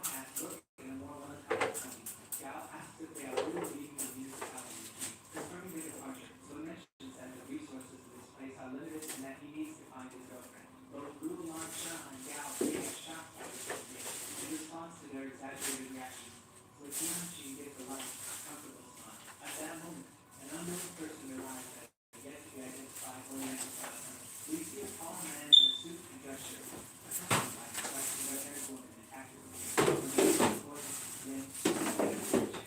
He wanted to be helped with her. The subordinate replies that he hasn't but confirms that the factory is in. Lynn says that things seem to have happened too quickly, but his servant responds that it's normal since the factory had many enemies seeking revenge. Leader Lynn declares that they need to hurry and get to the factory to claim the resources as soon as possible. He asks you, the woman by his side, if they have enough men, and she replies that they could send some of the teenagers to be accepted. His subordinate comments that the teenagers are living off them, so they should work as well, and the boss agrees. The boss then asks his friend to take care of it. In a truck, the teenagers seem irritated about having to work. One of them mentions that he was planning to leave the country to study, and another wanted to work at a company and have a bright future, but everything was moving. The boy with glasses grumbles about pessimistic things, and a girl next to him tells him there is no point flying. She concludes by asking the since they are living with them. The boy with glasses claims that using the resource for later just proves that all his studies were a waste. Suddenly, the truck stops abruptly, and all the teenagers are thrown backwards. The hot-headed boy with glasses insults the driver, asking who taught him to drive. With a stern expression, the driver simply says they arrive at their destination. The group of 5 teenagers stands in front of Pathways factory. The girl says she won't waste time with the people and decides to take the lead. So the advisor has 2 friends to grab the lead. Suddenly, they encounters with Tianchi, who is confused by the presence of the teenagers. Shocked when they see the other group there. The outfits stand firm and calm, staring at the group of teens. Both groups stand still, facing each other, confused by each other's presence. Louis Blanchard tells them to keep loading the car with Gao Fei and Louis Blanchard simply nod and continue loading the car. Annoyed, the boy with glasses explains that they can't take any of those resources, arguing with someone who just lights a cigarette indifferently. The boy claims they found the items first and demands to leave the response. They are always filling the car with resources and they walk to work. The boy says they came back with the car but still found the factory first. Now with a dark expression and a threatening tone. So Tianchi asks if they intend to take everything from the factory. One of the girls in the group suggests to the boy that they should just forget about it and take other resources. But he insists that the enemies will grab the best items. The girl points out that their group is small and they should let it go. But the arrogant boy refuses, as his inflated ego won't allow. Another girl in the group realizes they are all young and suggests inviting them to join their group. She asks if they are underage and comments that, with the world being so dangerous, they should stick together. So dismisses the idea and tells them to take their share of the factory's resources while his group takes theirs. He then orders his 2 friends to keep loading the car with supplies. Annoyed, the boy with glasses exclaims that boy is asking for trouble, while his friend tries to stop him, reminding him they're also just young people. She adds that they could force the 3 of them to hand over the resources since they outnumber them, but her group disagrees with this. The girl gets frustrated and tells the others to go into the factory and gather supplies. Lulu suggests they teach the group a lesson to stop underestimating them, but says it's unnecessary as they are just regular people. Becoming increasingly irritated, the extremely arrogant boy with glasses kicks the can in frustration. He mutters to himself indignantly, saying that they're the heroes, and he's the villain of the and as it rolls along the ground, he stumbles upon something that catches his attention, making him pause. He then realizes it's a large, locked warehouse that hasn't been raided yet. Back at the temple, a man runs frantically, calling for Chief Lin. The chief sighs with relief when he now returns, and the subordinate asks Lin if he sent a group to the factory. He questions the about where he sent the group. In denial, the servant repeatedly asks if the chief would send anyone to the factory, and Lin replies that he sent the students. He now quickly starts sweating nervously, saying that the situation is bad, and the chief asks what's going on. He explains that Pathways factory has an entire warehouse full of zombies. Chief Lin is shocked and can't believe it. He orders the servant to hurry and call him to leave, and the subordinate confirms he'll follow the in the front door, and car, they fill it with bread, water, beer, and biscuits. Whereas now it's time to go. And they show him the box of the nice pieces of food, asking if they're okay. Excited, our protagonist comments that it's not a bad time and will last them a good while. Closing the trunk, Tianchi declares that they're ready to leave. The girl from the young group again asks them to join their group, explaining that they're staying in a safe place. Tianchi becomes interested upon hearing about a safe location and asks how many people are there. The girl replies that there are about 100 people. In a sarcastic tone, our hero comments that it's probably better if they continue on their own. The girl is left speechless by Tianchi's reaction. She walks back to get something and asks them to wait. Quickly returning, she brings a simple weapon and tells them to be careful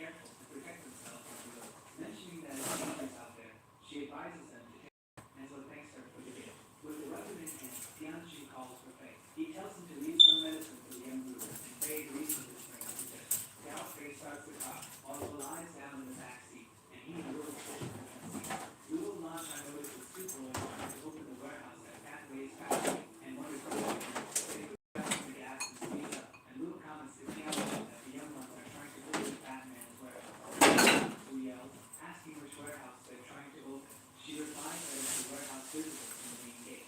Even more shocked by this information, she begins to wonder if that's the warehouse she's been to. Gal asks what's going on, and Lula wants to ask if there's anything good left there. Remembers the kind of reveals the simple recipe for the recipe and a sense of responsibility. She orders Gal's face to stop the house to say that group of teams. We see the measure that we do trying to open the warehouse door. The young man soon shouts that he's mistaken. The warehouse must be pulling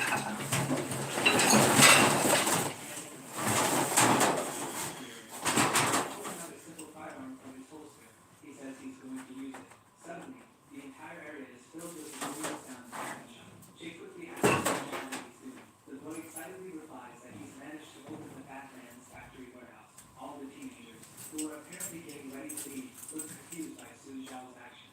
The lock in the warehouse gate falls to the ground, broken after Su's gunshot. As soon as he opens the large double doors, he is immediately hit by the foul stench coming from inside. Covering his nose becomes disgusting. He wonders what kind of place he's entered. Just as he prepares to take another step into the dark, there's nothing near him. He sees a reflection of a black hand belonging to an infected creature reaching towards the door. Suddenly, one of these creatures grabs him by the leg and, without hesitation, bites him right on the ankle. Su Zhao can't contain a scream of pain that echoes throughout the place. Kicking the zombie's head, he curses and starts yelling for the group to help. The whole group looks towards the warehouse, confused and unsure of what's happening. Suddenly, Su Zhao starts running out of the warehouse, with dozens of ravenous infected creatures chasing after her. Su shouts for all his friends to run, and immediately, everyone starts running when they see the zombies coming after them. Turning around with his firearm in hand, shooting at the zombies in complete desperation. One of the girls leaves, and alerts Jay tells everyone to get their weapons prepared to fight infected. Su Zhao asks Lucy where her weapon is while he continues shooting and taking down more infected. Hitting the undead with a piece of metal, Lou explains that she gave her weapon to the police who were there earlier. Frustrated and angry, Sue says they can barely defend themselves, and yet she gave her weapon to strangers. A terrifying and hungry zombie approaches the girl Chase, and she is shocked by its sudden appearance. In a panic, she starts waving her weapon around wildly, telling it to stay away from her. Meanwhile, one of the group members gets bitten on the shoulder and cries out for help. Still screaming for help, he drops her weapon due to his pain, and another zombie comes charging at him, ferocious and hungry. Jay watches the scene, frozen in shock, repeatedly muttering, "No, no, no." Realizing that she could meet the same fate, she begins screaming for help and drops her weapon as well. Suddenly, without warning, a projectile is fired from a gun in the distance, and the zombie that was about to fire Jay is killed. Instantly, the zombie falls to the ground defeated. Still in shock, the girl breathes a sigh. She realizes that the one who saved her with the use she had previously called children was being the one who fired the shot. They also start firing their weapons frantically, eliminating all the infected in the area. Numerous zombies are shot and begin to fall, defeated one by the barrage of gunfire. Jay stands still, wide-eyed, watching the entire scene unfold. Our protagonist orders his two friends to switch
already a dead man. Out of nowhere, Gao Fei says something is approaching, and Tianqing coldly responds that he already knew. In the background, they suddenly hear a loud, desperate scream echoing through the area. Suddenly, the boy with glasses has become a corpse, and someone is carrying his body. So Tianqing watches the whole thing, calm and calculating as usual. Carrying the boy's body is a second stage infected, which Tianqing had previously faced with great difficulty. When the infected spots the group of teenagers, it lets out a massive, powerful roar, like a lion in the jungle. The group of teenagers sent to the factory begins running in terror at the sight of the monster. So calmly and coldly tells Lucy and her group to go ahead, and she asks about the group. Our protagonist simply replies that if they stay, they'll just be a burden to them. One of Lucy's friends urges her to hurry before it's too late. The girl grabs Lucy's hand and quickly runs off with her, shouting to them to hold on while she calls them out. Meanwhile, the second stage infected watches the entire scene and lets out another huge roar to scare the teenagers. Annoyed by the infected's noise, who delivers a sudden, powerful kick to the enemy, the enormous monster with its stick out of his left spine, crashing to the ground and getting pushed back. Where informs his two friends that it's an evolved infected, capable of calling for reinforcements. However, with a sarcastic smile on his face, our hero remarks that all of the surrounding zombies it's useless for it to scream. Lighting a cigarette, Tianqing says he'll leave this fight to them since they've been training for a long time. The two are surprised by this news, while the protagonist says it will be 2 against 1, that they can't use weapons, and that they shouldn't lose. With combat energy and power emanating from their bodies, the two friends charge forward knives. Quickly, the two leap simultaneously towards the infected, preparing airborne attack. An all-black car speeds through the streets of the municipality. The red-haired girl urges the old man, Lee, to drive faster, and he replies that he's already doing so but suddenly becomes confused by something. Seeing a truck approaching ahead, the girl tells Lee that it's them and that he needs to stop the car. Lucy, noticing the black car, tells Yun to save them. The red-haired woman, Yun, asks her to explain slowly, but Lu says there's no time and that she'll explain on the way. Accelerating the car and readying her firearms, Yun questions the strength of the 3 youths who took down an entire horde by themselves. However, Lucy explains that a monster appeared out of nowhere, one that requires 10 people to contain. Back at the combat scene, we return to the factory where everything is happening. Yun, the redhead who works for Leader Lin, stands in front of the factory. The battalion leader orders everyone to follow formation and her commands as they enter, and they all nod in agreement. Ordering everyone to advance, they run, following the woman as they turn the corner toward the location. Lucy tells them that once they pass this corner, they encounter the infected, and Yun questions the eerie silence in the area. Shocked, the girl wonders if the worst has already happened, and the battalion leader tells them to listen for her 3-second countdown. At that moment, they turn and aim their weapons down the street where the infected is. In shock, Yun's eyes widen at the sight. She sees the second stage infected lying on the ground, badly wounded and already defeated. At the tips of our protagonist's fingers, another lit cigarette fills the air with smoke. Meanwhile, Luo Lansha, in a state of happiness and calm, enjoys a pink lollipop. The 2 friends who just defeated the monster are crouched in front of its body, while Zhu stands with his arms crossed. Our hero begins criticizing their teamwork, saying it wasn't the best. Zhu asks Gao Fei why he attacked at close range when he only fights from a distance, and Gao says he wanted to feel manly. Giving Luo Lansha a light tap of reprimand, our hero tells her that she shouldn't compete in strength with a second stage zombie. Embarrassed and proud, she tries to justify herself, saying she just wanted to try fighting it on equal footing. Reprimanding them, Zhu says he's not pleased with the result of the fight, pointing out that if he hadn't intervened, both could have been dead. Gao Fei notices people approaching, looks to the side, and warns Tianqing that there are people nearby. He just takes a deep breath, takes a drag from his cigarette, with an apathetic expression and narrowed eyes. Yun's group arrives, pointing their weapons at Zhu, asking who they are. Our hero simply asks what they're staring at. In shock, Zhu can't contain his surprise and seems to recognize Yun, who looks at him curiously. Lucy steps in front of Yun, explaining that they're friendly people. Preventing Yun from doing anything rash, Lucy tells her that the young group saved her earlier. The battalion leader questions Tianqing about how they managed to defeat an entire horde of zombies and one of the big ones. Internally, Tianqing notes that she's referring to Yun. He then calls her Hong Dai, and she realizes the protagonist is staring at her, demanding an explanation. Tianqing remembers that in his past life, Yun was awarded the title of the #1 assassin after taking down a very important target, and had once saved him. Still pressing him for an answer, Zhu tells her that he mistook her for someone very dear to him. Convinced that our hero is hitting on her, Yun remarks that he doesn't know how to flirt, and Zhu becomes annoyed. Lucy tells her friend Yun to invite Zhu to their base, since he's clearly very strong. Yun invites the group to come with her and her team, and Luo Lansha gets irritated when she refers to them as children. Then she glances at Yun's melons and realizes the age difference. Frustrated, Luo Lansha begins insulting Yun over the difference in the size of their melons, and Zhuo calms her down, holding back his friend. When asked if Yun is the leader of the base, she replies that the leader is Lin Xing. Zhuo recalls this name from his previous life, remembering that Lin Xing had Hong Dai under his command, making him quite different. Gao Fei begins to recall and asks if Lin Xing is the man responsible for solving the Red Butterfly case. Shocked by what Gao Fei says, Zhuo repeats, exclaiming the name, Red Butterfly. Gao Fei explains that it was the biggest serial killer case in the municipality of Ji, where all the victims were wealthy and had butterfly drawings next to them. Zhuo asks if the serial killer was that good, and Gao replies that Lin Xing was even better and solved the case by himself. Thinking to himself, Tianqing reflects on the information about the Red Butterfly and the police officer. And suddenly, after thinking over this information, he decides to accept Yun's offer. Surprised, Yun Hong Dai asks if they're really willing to follow them. She asks what made them change their minds, and Zhuo Tianqing says nothing, simply telling her to lead the way. As the evening sets in, the sky takes on a gradient of red and orange. An unknown black car speeds through the streets of the municipality of Ji. Inside the car, 3 unknown men discuss how the factory shut down too quickly and that they can't return empty-handed. They argue amongst themselves, trying to come up with an idea to please their boss with some resources, and one mentions a convenience store. Parking in front of the mentioned convenience store, they prepare to gather supplies for their boss. The man who seems to be the leader of the group tells them to only take one weapon, while he grabs a shotgun. Entering the abandoned convenience store, the leader steps forward, carefully surveying the empty environment. He orders his men to follow and loot everything they see. The leader looks from side to side with his weapon in hand, searching for supplies, alert and cautious, until he hears a noise. His attention drawn to the sound, he points his gun and yells that he'll shoot if the person doesn't reveal themselves. A trembling figure steps out from behind the counter, hands raised, saying they're just human and begging him not to shoot. The man, who had his gun drawn, realizes it's a beautiful girl and seems interested in her. An older girl with glasses and purple hair, along with a smaller girl also with purple hair, pleads with him not to shoot. Back at Lin Xing's monumental Oriental temple at night, a dinner is being served. Celebrating, many happy people raise their glasses in a moment of camaraderie. We see our protagonist and his group of friends eating, drinking, and enjoying themselves. Along with them are some men and Lin Xing himself, who apologizes for the small amount of food, but Zhuo thanks him nonetheless. Observing the leader and reflecting, Zhuo realizes that Xing is still the leader of a survivor base and protects Hong Dai. Smiling and sipping his drink, Zhuo considers himself very lucky to have met the Red Butterfly and the leader of this base. Xing tells Zhuo that despite their youth, they are formidable, and asks if they've trained before. Our hero says they trained alone as a hobby. Convinced, with a light smile on his face, Xing says the 3 must be geniuses. Lu Si mentions that Zhuo and his friends defeated a second stage infected, and that they're very strong. Impressed, the members of Xing's survivor group marvel that the 3 defeated the infected with only knives. Xing earnestly asks Zhuo to stay at the base and says that in the future, he might even give him the entire group to lead.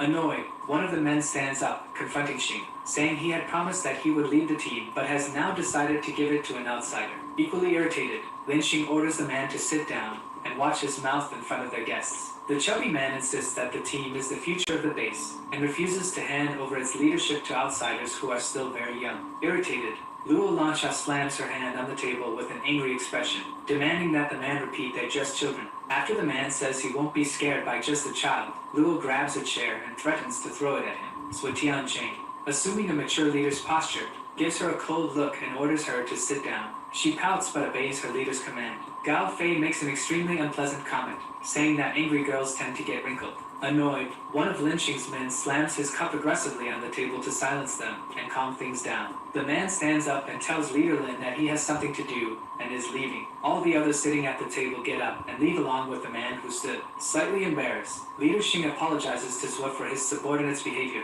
but Tianqing says he's not bothered by it. Our protagonist explains that he didn't come to Lin Xing's base to join it, but to strike a deal. Hong Dai orders Lucy to take her friends outside since they have business to attend to. Leader Lin Xing questions Tianqing about what kind of deal he's interested in making. Serious and cold, with his cigarette lit, Zhuo says he needs equipment, heavy weapons, ammunition, and a sniper rifle. Xing replies that weapons in this world are lifesavers, and knowing that, Zhuo affirms he has something valuable to offer in exchange. With a sly grin on his face, Tianqing says he has medicine, which is just as valuable as weapons, and Yun asks about the medicine. In response to Hong Dai, he says they have antibiotics, flu medicine, bandages, and alcohol. Yun-Hong Dai is shocked by the information, barely able to contain her surprise or finish her sentence. Cold and calculating, Leader Lin Xing, with a drink in hand, says the offer is tempting but that he needs to discuss it with the others first. Meanwhile, his subordinates, still upset with their leader, complain that the group is made up of children and that the leader is acting strangely. One of the subordinates asks his friend if he knows what will happen if the children take control of their team. Answering his own rhetorical question, the man says there are 3 teams, one for the leader, one for Yun, and the third is theirs. The other subordinate, indignant at the thought of the children taking over their team, says they still wouldn't have a high rank within the group. Completely irritated, one of Xing's men says he won't allow newcomers to assume a position higher than his. The grumpy, chubby man says he won't accept handing over control of his team to these kids. The other subordinate with him tells him to be quiet because the kids are arriving. They hide behind a wall, watching the leader's negotiation with the group of newcomers. Leader Lin Xing compliments Zhou on his drinking skills and invites him to drink again, and Zhou responds that he's very kind. The subordinate watching from a distance begins to develop a deep resentment toward Tianqing, seeing him as a threat to his position. Xing asks Yun to accommodate Zhou and his friends, as he has matters to attend to, and she obeys his order. Changing his expression, Xing whispers in Yun's ear, asking her to convince them to stay, and she nods, understanding the order. As she turns to leave and says she'll take them to their rooms, Gao Fei, being a pervert, shows interest in her. She leaves with Tianqing and his friends inside the temple, heading toward their rooms.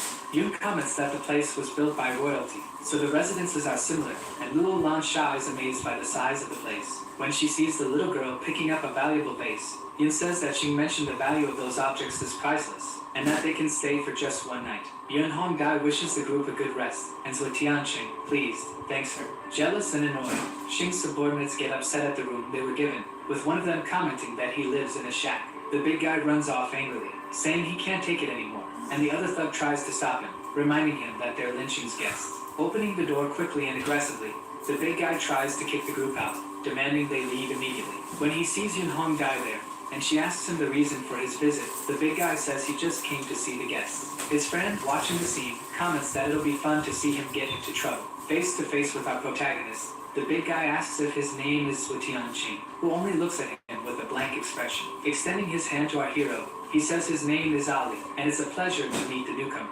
Tianqing looks him up and down with disdain, and asks if he really wants a handshake. Yun asks Ali not to do this, but he replies that he's just being polite and friendly. With a malicious and ill-intentioned smile on his face, the big guy says he weighs 170 kilos and is going to crush Zhu's hand. Zhu simply stares at him with hatred and disdain, saying nothing in response. As Ali shakes Zhu's hand, saying it's a pleasure to meet him, it's clear he's applying pressure. Yun-Hong Dai watches the scene, irritated by how Ali is treating Xing's guest. Laughing sadistically, the chubby man begins applying more force to crush Zhu's hand. Veins start to bulge in Ali's arm, while Zhu remains still, his hand relaxed, without any effort. Confident that he was going to crush Tianqing's hand, Ali is shocked by the young man's strength and becomes stunned. Thinking to himself, Ali wonders why Zhu didn't even react to his strength, and Zhu calmly tells the big guy to let go of his hand. Even more irritated, seething with anger at Zhu Tianqing and the situation, Ali says it's not over yet. Tearing off his shirt and revealing his muscles, he says he wants to see how much Zhu can handle. With a lit cigarette in his mouth, Zhu, expressionless and sarcastic, comments that Ali has impressive muscles. Even Shang Biao, the hamster, seems impressed by Ali's muscles. Shocked, the big guy can't hide his astonishment, realizing that the boy's hand is as hard as steel. Luo Lansha calls him Big Head and asks if his name is really Ali. The girl extends her hand to him and says her name is Luo Lansha, and it's a pleasure to meet him. Zhu starts laughing quietly in the background, imagining what's going to happen next as the two are about to shake hands. In the background, we see Ali crying because of Luo Lansha's firm handshake, calling her Little Devil. Embarrassed, he starts to cry, upset that he couldn't show off his strength. Yun-Hong Dai is about to say something to him, but Ali just runs off, saying he doesn't want to hear anything. As she leaves the room, Yun calls for Wei Dong, the other subordinate who is with Ali, and he asks what she wants. With a stern and serious expression, she tells him not to start any trouble. Trying to avoid the topic, Wei Dong pretends not to understand, and she firmly tells him to behave around the newcomers. Extremely furious and bitter, Wei Dong warns the kids to be careful. Meanwhile, the group of friends is having fun with Ali's humiliating and comical situation. Suddenly, we see several shirtless men training martial arts outside the temple. Wei Dong is training with Lu Si, and while subduing her, he tells her to improve her reaction time, which is still too slow. Holding her arm from the pain, she thanks Dong, who advises them to rest for a while. At this moment, the three young friends appear again, and Dong is already irritated upon seeing them in the training field. With a completely different reaction, Lucy joyfully shouts upon seeing the trio of friends. The little girl asks why he is there, and Yen answers for him, saying that he's showing the place and asking about his adaptation. Yun Hong Dai, trying to convince Tianqing to stay, comments that their leader favors talented people who decide to remain there. With a confident smile on his face, our protagonist suggests that they should consider his offer. The group of young people cheers at Sui Tianqing's arrival, saying that he is a professional who saved them the day before and defeated the big guy. Hong Dai notices that Tianqing is quite popular among the group, and avoiding eye contact, he says that it's actually quite troublesome. Some young people ask Sui to teach them combat techniques, saying that it would be better than learning from Wei Dong, who overhears this and becomes furious. Upon hearing this and getting completely infuriated, Wei Dong orders these young people to stop wasting time and get back to work. With a dark and sinister tone, Dong tells Tianqing that this is a labor camp and outsiders are not allowed. Lu Si defends his friend, saying that he saved everyone, and Dong comments that he doesn't want any distractions. Yun tells him to take it easy, arrogant and insolent. Luo Lansha says that no one cares about his loser martial arts. Wei Dong becomes completely enraged and asks what she just said to make sure he heard it correctly. So Tianqing turns around and respects Wei Dong's orders, accepting that they are not welcome there, while Luo insults him. Yun Hong Dai runs after them and says that Dong overreacted in the way he behaved, and Lucy asks Luo not to be upset. Stopping midway, Tianqing says that their encounter may have been predestined, so he decides to offer some advice. With a completely serious and grim expression, he says that people like Wei Dong end up causing people like them to perish. Yun, slightly shocked by Zuo's comment, asks if he's referring to Wei Dong, and he confirms. Seething with rage and jealousy, Dong cannot accept the fact that Zuo is... I'm still working on it. Receiving special It's about halfway with the bags. treatment over him, even though he is a veteran. Clenching his fist full of hatred, he insists on insulting Zhuo Tianqing with several profanities. Suddenly, a shout breaks I'm halfway done. the ambient silence, demanding that Zhuo and his group wait. Zhuo Tianqing, Gao Aofei, and Yun Hong Dai turn around startled by the sudden and shrill scream. While Wei Dong removes his shirt, he begins to challenge Zhuo Tianqing to a fight, and Zhuo looks at him strangely. Now shirtless, displaying his impressive muscles, he says that if Zhuo defeats him, the training camp will belong to him. Zhuo glances sideways, indifferent, showing no reaction to Wei Dong's proposal. Suddenly, Tianqing comments that he takes back what he said earlier, and Yun Hong Dai is confused by the young man's statement. He continues, saying that this type of idiot will end up dying on his own. Even more infuriated, Dong demands that he repeat what he said. Wei Dong, questioning what he meant by that, prepares a massive and extremely powerful punch aimed at Zhuo. A sound of impact is heard in the training field, but we do not see the outcome of the strike. Suddenly, we see someone easily holding back Wei Dong's extremely powerful and charged punch. Dong widens his eyes and stares at the scene in front of him, shocked and incredulous. Unexpectedly, Gao Fei holds Wei Dong's punch without showing any effort in doing so, while Zhuo is turned around and does not even move. Gao Fei looks with a deadly and somber gaze at Wei Dong and says that if he wants to face Zhuo, he must first defeat him. Quickly, Dong frees his fist from Gao's hand and delivers an extremely fast and unexpected spinning kick. Before the kick could hit Gao Fei, the boy counterattacks Wei Dong with a massive and extremely precise kick that sends the man flying. Yun Hong Dai watches the scene and is amazed by Gao Fei's strength and speed in striking the man. Due to the force applied in Gao's kick, a kind of smoke rises from his leg, and the man is several meters away, lying on the ground. Our protagonist, still turned around, glances sideways at his friend Gao, and says that it's enough and that they should leave. Still lying on the ground, the muscular man starts to groan and growl in pain and tries to get up. Some time passes, and Wei Dong begins to complain to Leader Lin, saying that the outsiders cannot stay in their camp. Leader Lin, assuming a stern and authoritative stance, firmly states that they saved the group and are not foreigners. Shouting at his boss, the man says that they can assign a team for him to lead just for that reason. Facing his subordinate, he says that he always does this and tells him to stop oppressing the newcomers. And the man replies that this time it's different. Irritated with his subordinate, Lin says that they have skills, and Dong doesn't, and that if the situation with Ali happens again, there will be consequences. Clenching his fists and convinced of his argument, Dong says that and his boss tells him to stop talking. Wei Dong, irritated with Leader Lin, grits his teeth, and furrows his brow due to the sense of injustice he is feeling. Reluctant and realizing that he has no option this time, he just agrees with his boss without adding anything else. Gossip spreads throughout Lin's temple, saying that Wei Dong got beaten up, and they comment that he deserved it and should pay for the things he did. Inside the car, Wei Dong himself orders them to open the door for him, and the servants are shocked. Lin's subordinate asks if Dong is leaving, and he replies that it's none of the young man's business. He just nods, saying it's none of his business, and tells Dong to move forward, opening the gate for him to pass. Wei Dong, inside the car, accelerates as if there's no tomorrow and rushes down the road in a hurry to reach a certain place. Still completely furious, with eyes wide open and gritted teeth, he says that those brats will pay for what they did. Some time passes, and at night, we see a charming place in the middle of the woods, a sort of cabin or kiosk. There, the two newly made friends, Zhuo and Lin, are drinking together again, and the leader praises our protagonist, saying that he drinks well. Being sincere with our protagonist, the base leader says that he wishes for the boy to stay there.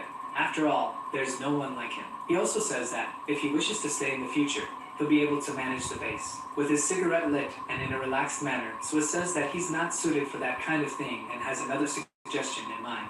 Zhuo advises the leader to leave the Ji municipality and look for another place to settle, and Lin says he has the same idea as the boy. He comments that Ji is a small place, with few resources and equipment, which works for now, but won't suffice in the future. Zhuo Tianqing, being a keen observer, points out that leader Lin is very smart, and soon the leader asks what Zhuo suggests. With a gentle yet cold look, Zhuo Tianqing stares at leader Lin with the expression of someone who has a risky idea. Remembering his other life, Zhuo recalls that the leader established himself in Huabei, but before that, he suffered great losses, and the boy can prevent that. After dozens of beer bottles and a deep conversation, Lin tells Zhuo that he doesn't need to hesitate and can be honest with him. Zhuo suggests the city of Huabei and explains that it has a natural barrier formed by rivers and mountains, besides being the largest city in China. The most important factor is that Huabei City in China has a strong military area where many weapons are present. Upon hearing this, leader Lin is astonished and cannot contain his reaction of surprise. I filled up 29 bags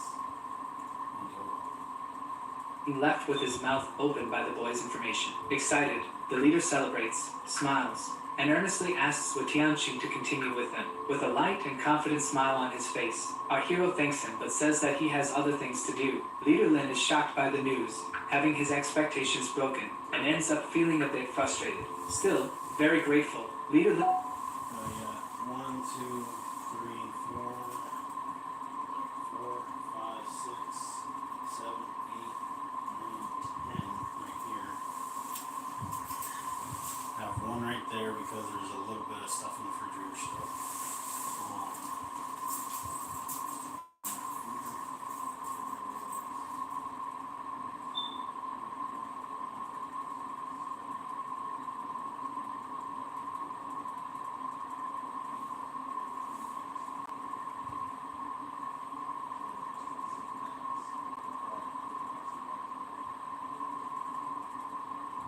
She says that Zhuo can always count on his help in the future if he needs it. In a simple conversation, our protagonist Zhuo comments about his equipment. Lin starts to mention that they are short on equipment and only have 2 snipers, and Zhuo says he understands their situation. Lin Xi proposes to give him a sniper for free if Zhuo helps him with a task at a local hydroelectric plant.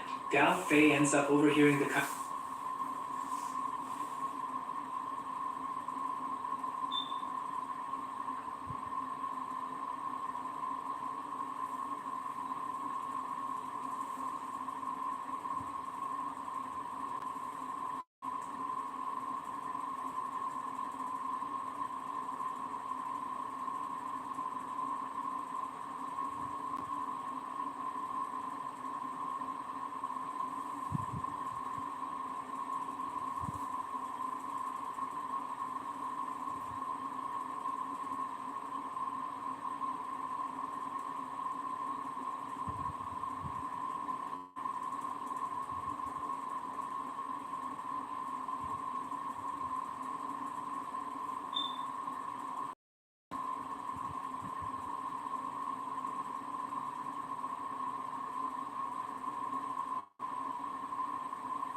Gao Fei ends up overhearing the conversation and questions if Lin is referring to the hydroelectric plant next to Ji. Confused, our protagonist asks Gao Fei if Ji has a hydroelectric plant.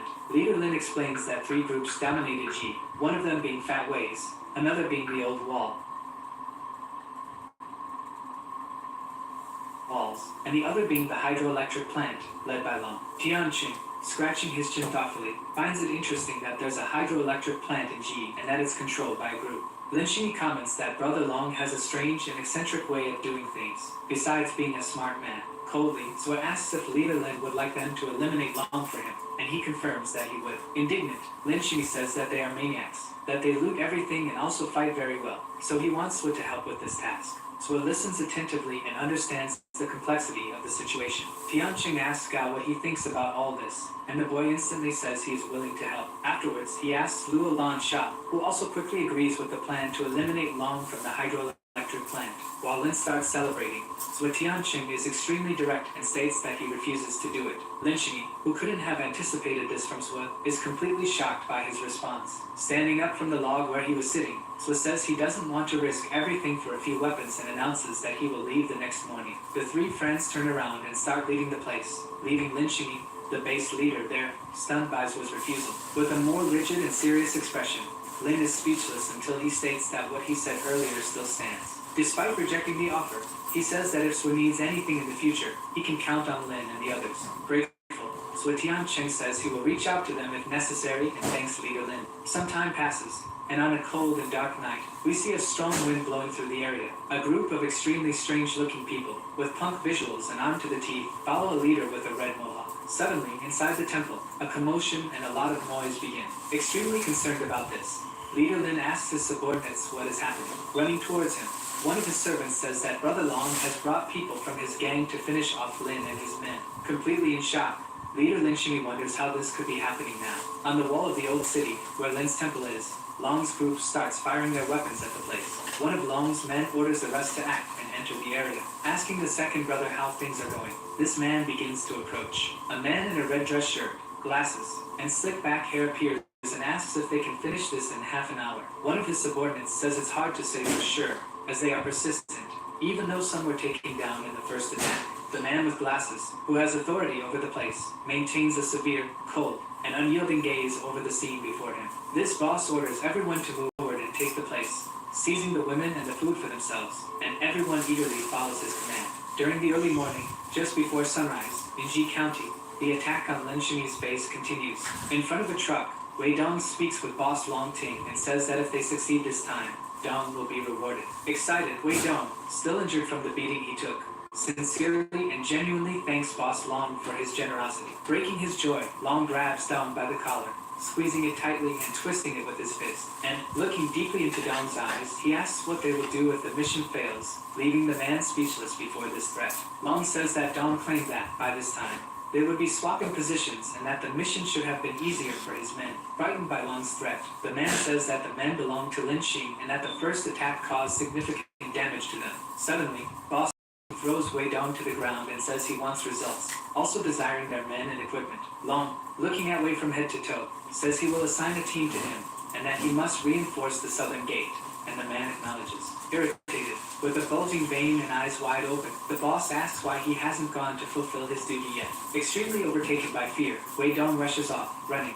and tells the boss that he's going right now. While Long lights a cigarette, his subordinate says that even with an advantage, Lin Xing's men are well prepared, and it will be difficult. Smoking his cigarette, with a calm and calculating look, Long Ting tells his subordinate not to worry. In front of a heavy-duty truck, with his hands in his pockets, Long says that he came prepared for this situation, and he comments that when they manage to reach the wall of the old city, they shouldn't let others know, and should claim that he died. Suddenly, we see a bald, muscular man firing multiple rounds from his heavy weapon in a frenzied manner. Some of Long Ting's men are hit, and appear to be taken down by the burly man. Taking cover behind a tree, Wei Dong, with a desperate expression and gritting his teeth, comments that Li is extremely tough. Dong asks if any of the men with him are good at aiming and, if so, to hit Li right away and end it. A man with a rifle volunteers to go, while Li, the muscular and bald man, is firing frantically and continuously, he screams. The guy holding a rifle, hiding behind a tree for cover, starts aiming in Li's direction. Looking through the telescopic sight of the rifle, The guy holds steady to aim accurately at the man who is shooting and shouting. With a cold, calculated, and precise manner, he pulls the trigger of his weapon, firing. Before the shot could hit the tall and muscular man, Sui Tianqing appears and pushes him aside, saving his life. Stunned by his near-death experience, Li looks towards where the shot was fired with wide-open eyes. The fired shot leaves smoke on the wall where it was embedded. Such was its power and destructive capability. Annoyed at missing, the guy holding the rifle is dissatisfied with missing his shot, gritting his teeth in frustration. Immediately, Li, who was saved by Tianqing, thanks his friend for saving his life from that shot that would have been fatal. While Gao Fei prepares his long-range weapon, our protagonist comments that he will leave this task to him, showing confidence. Happy and satisfied with the trust placed by his friend, Gao Fei smiles lightly as he prepares the aim of his rifle. Looking through the telescopic sight, Gao Fei stares at the other henchman and asks if he really wants to compete with Gao. Shocked by the presence of Ao Fei with his long-range weapon, Long's subordinate feels intimidated and cannot react. Within seconds, Gao Fei fires a precise and powerful shot with his long-range weapon that takes down the henchman. Long Ting's other servants wonder if he really turned into a goner, and soon are in shock when they realize he did. Luo Lansha suddenly appears and asks Li if his hand is okay. Surprised by the presence of his friends there, Li feels relieved. So it tells Li that he and his friends will take care of this place, and that he can go help leader Lin. But the muscular man tries to argue with our hero. However, quickly interrupting Li, his friend Gao Fei comments with a smile that they will handle this situation. While commenting that this will be a good night, Zhua and Luo jump from the place they were standing towards the ground where the henchmen are. Right after landing on the ground where dozens of Long's men are gathered, a fight breaks out right there. Meanwhile, we see leader Lin Xing with a heavy weapon in hand firing and saying they cannot let the fort be invaded. One of his subordinates explains that the south gate is understaffed and that they must send more people there. Lin Xing asks Yun Hong Dai if she would be able to take out the boss Long Ting, and she firmly replies that she would not. Looking through binoculars at boss Long, she states that he is more cautious than she could have imagined. Yun asks Lin why they don't ask for Zhuo Tianqing's help, and he says that they shouldn't involve the guests in their fight. With a hateful expression, still firing his heavy military weapon, he says that this fight is theirs and that they will solve it on their own.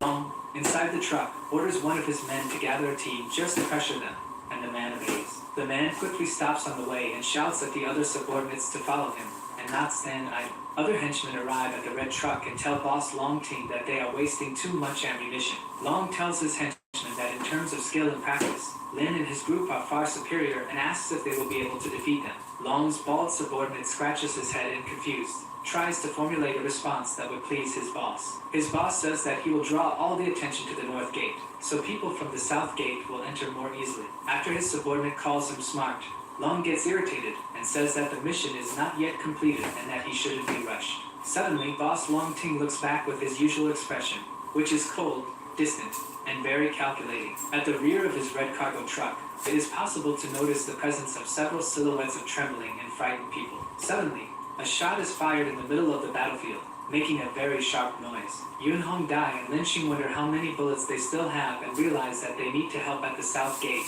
and leave there. Unexpectedly, Li appears and starts firing his weapon frantically while shouting to the enemies that he has arrived. Completely taken by surprise, Lin Xing is genuinely stunned and cannot contain his relieved reaction upon seeing Li. Smiling confidently, Li comments that it seems he arrived at the perfect time. Lin Xing questions his man why he is at the north gate and not at the south gate, and he replies that he just came from there. With a confident and relieved smile, Li says that Zhuo Tianqing and his group are taking care of the south gate. Meanwhile, at the south gate, Long's men underestimate the three friends but comment that they are extremely strong. A sharp and seemingly accurate shot is fired. We see that it was Luo Lansha who fired it, smiling with her simple weapons in hand, defeating several of Long's men. After a grenade explosion, Zhuo Tianqing is pushed back due to the impact, but he doesn't appear to be injured. He lands calmly and securely, using his left hand and the strength of his legs to prevent being pushed too far. Our protagonist looks back and notices the presence of a very tall and strong man next to Long. The young man looks at him confused, with a frightened expression, not understanding what his next move will be. Moving behind the man, Zhuo uses him as a human shield to block the incoming shots and starts firing back.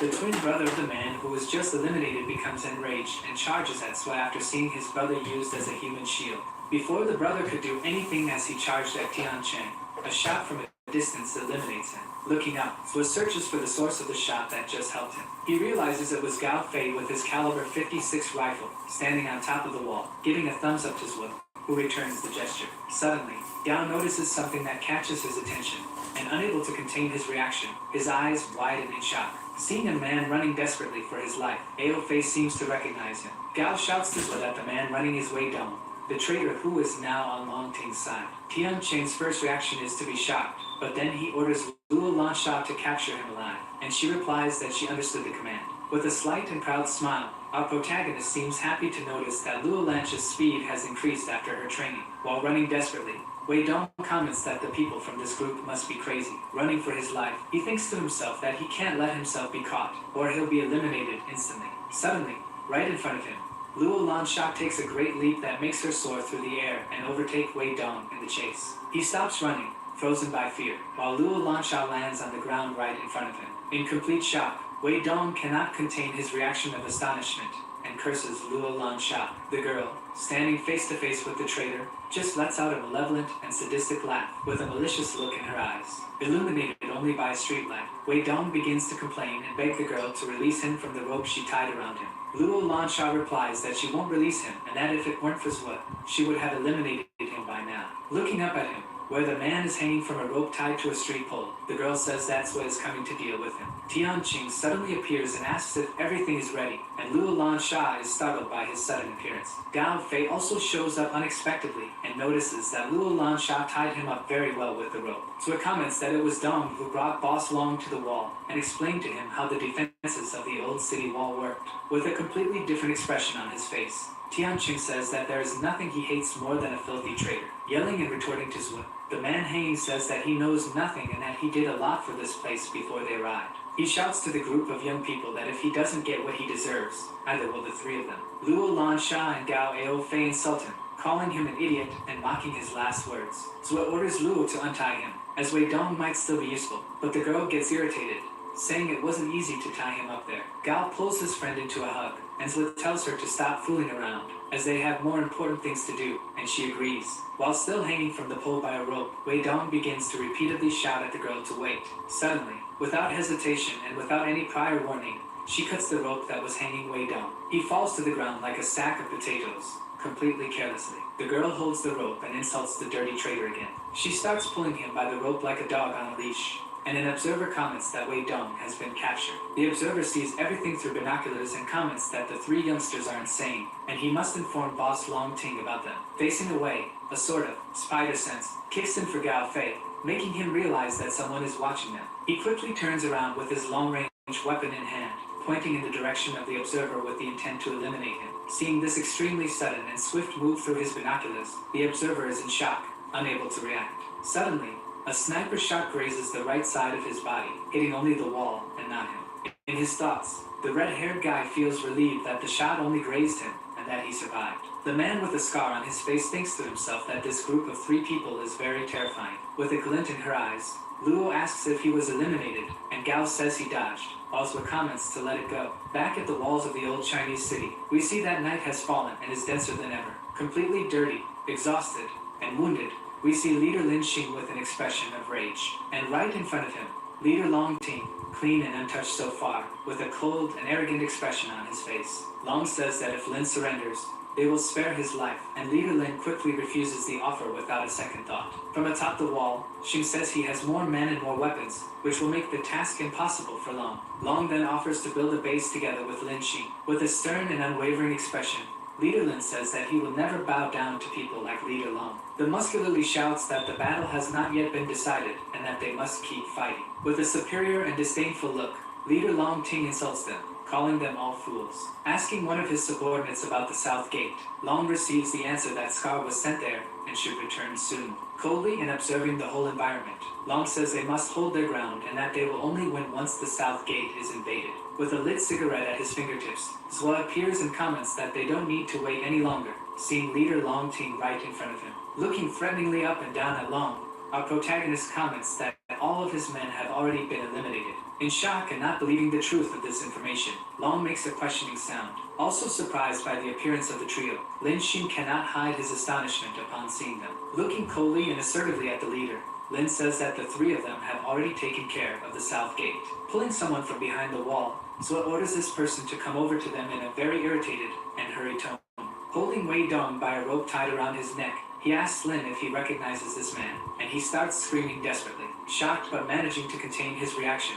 Lin Xing merely widens his eyes at the sight of Wei Dong tied up. Seeing all this unfold before him, Long Ting remains silent while observing what Sui is plotting. Wei Dong, completely wounded and tied by a rope being held by Sui, begins pleading for help from Lin Xing. Adjusting his glasses with his middle finger, Long Ting genuinely curses Wei Dong as trash upon seeing the entire scene. Yun Hong Dai, in shock, asks what is happening to Zui Tianchen, while Lin Xing remains silent. Irritated, with a furrowed brow and eyes filled with rage, Lin Xing says that obviously Wei Dong is the cause of all this. Face to face with Wei Dong, the traitor, Leader Lin questions whether he leaked all their security details to Long Ting. Pointing a gun at the traitor's head, Yun shouts at him, asking how he dared betray them, and Dong says he was wrong. Then, Wei Dong decides to admit that he told Long Ting everything, from the equipment to the men and supplies they had.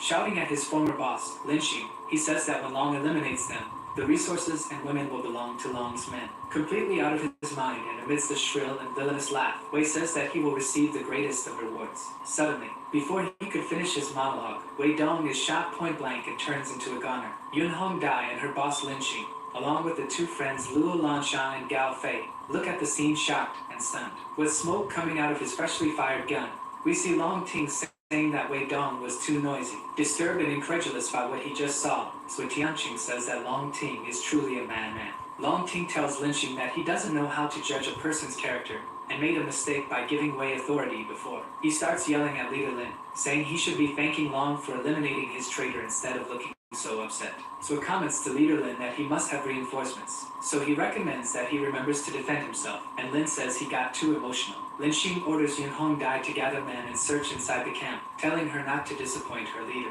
She replies that she understood the orders. Speaking to Long Ting, Leader Lin says that all his men at the south gate have been eliminated and questions why he hasn't retreated yet. Laughing with a sadistic expression, Long says that even if the attack at the south gate failed, he still has a trump card and will not retreat. He exclaims that even if he and his men attack head-on, they will still break through and take over the place. Gao Fei asks his friends if they are going to fight, and patiently, Tianqing tells him to wait, as they have many armed men. With his rifle in hand, Gao says that when needed, he'll be ready to fire and claims that his eyes are better than any artificial scope. Long Ting shouts and asks if Leader Lin Xing is going to surrender, and in response, Lin says he will never surrender. With a sadistic and malevolent smile on his face, Long Ting says not to blame him later for making the wrong choice. Making a hand signal to his subordinates, he orders them to bring something for him. Suddenly, several gagged people, with cloths over their heads, are brought to the scene, and Long commands them to be obedient. Zui Tianqing casts a gloomy and cold gaze at this scene unfolding right in front of him.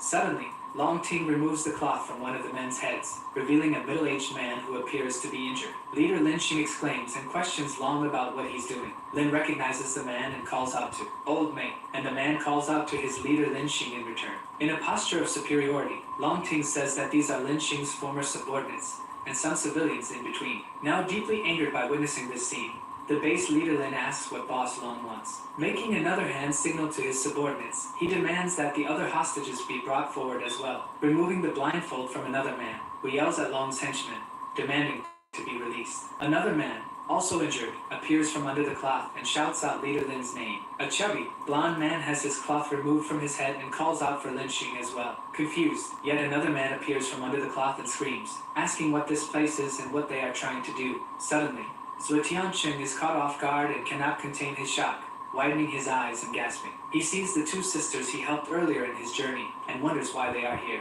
Adjusting his glasses with his middle finger, Long Ting orders Lin Xing to surrender immediately. If he doesn't do what Long demands, all these hostages will be eliminated. When Zui Tianqing and Lin Xing hear this coming from Long, both are in complete shock, overwhelmed by an inexplicable rage. The older sister, with purple hair, cries out for Zua. Her sister also shouts simultaneously, calling Zua Big Brother, both expressing deep desperation on their faces. Internally, our protagonist wonders why the two are here, and Gao comments that Zua must have done something they don't know about. Even Long Ting is surprised and realizes that they know Zua, adding that he did well to bring hostages for this situation. Deeply irritated by this action of the hydroelectric boss Long, the leader of the old city walls, Lin, insults him for stooping so low. With the various hostages on the ground, Long questions if Lin is a good person just because he created a base with laws and order. In a frenzy and completely megalomaniacal, Ting says that all of this is nonsense, and that in this era, Only those who have weapons and men are justice. With his hand on Old May's head,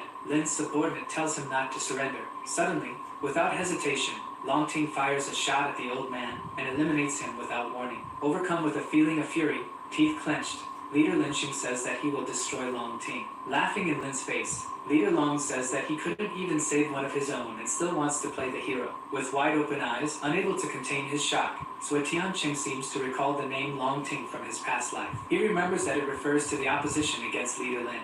Someone with the surname Long. Seeing this, Gao asks his friend if he remembered something, demanding that the base leader open his gates, or else he will kill all the hostages. Sui recalls that he is the second Master Long. He recalls that in the past, they created a horde of millions of zombies to attack other bases and then had to go into hiding. Seeing the two sisters he previously saved crying and screaming for him, Sui cannot allow them to get hurt. Sui asks Leader Lin to cover him, while ordering Gao Fei to get ready to fight and tells Luo Lansha to follow him. As he jumps from the balcony towards the ground to start the attack, Sui Tianqing knows they have many men. Leader Lin Xing observes with sudden and unexpected action of jumping from that height and stands there, mouth agape. Long Ting's subordinates, shocked, watches Sui leaps down towards the ground and think that he won't survive. Watching the scene, intrigued and excited, Long Ting orders them to capture the boy alive. One of Ting's subordinates, who is extremely strong, grabs a melee weapon and says he will cut Sui in half. Tianqing reacts quickly and prepares an extremely powerful and unexpected strike with the palm of his hand.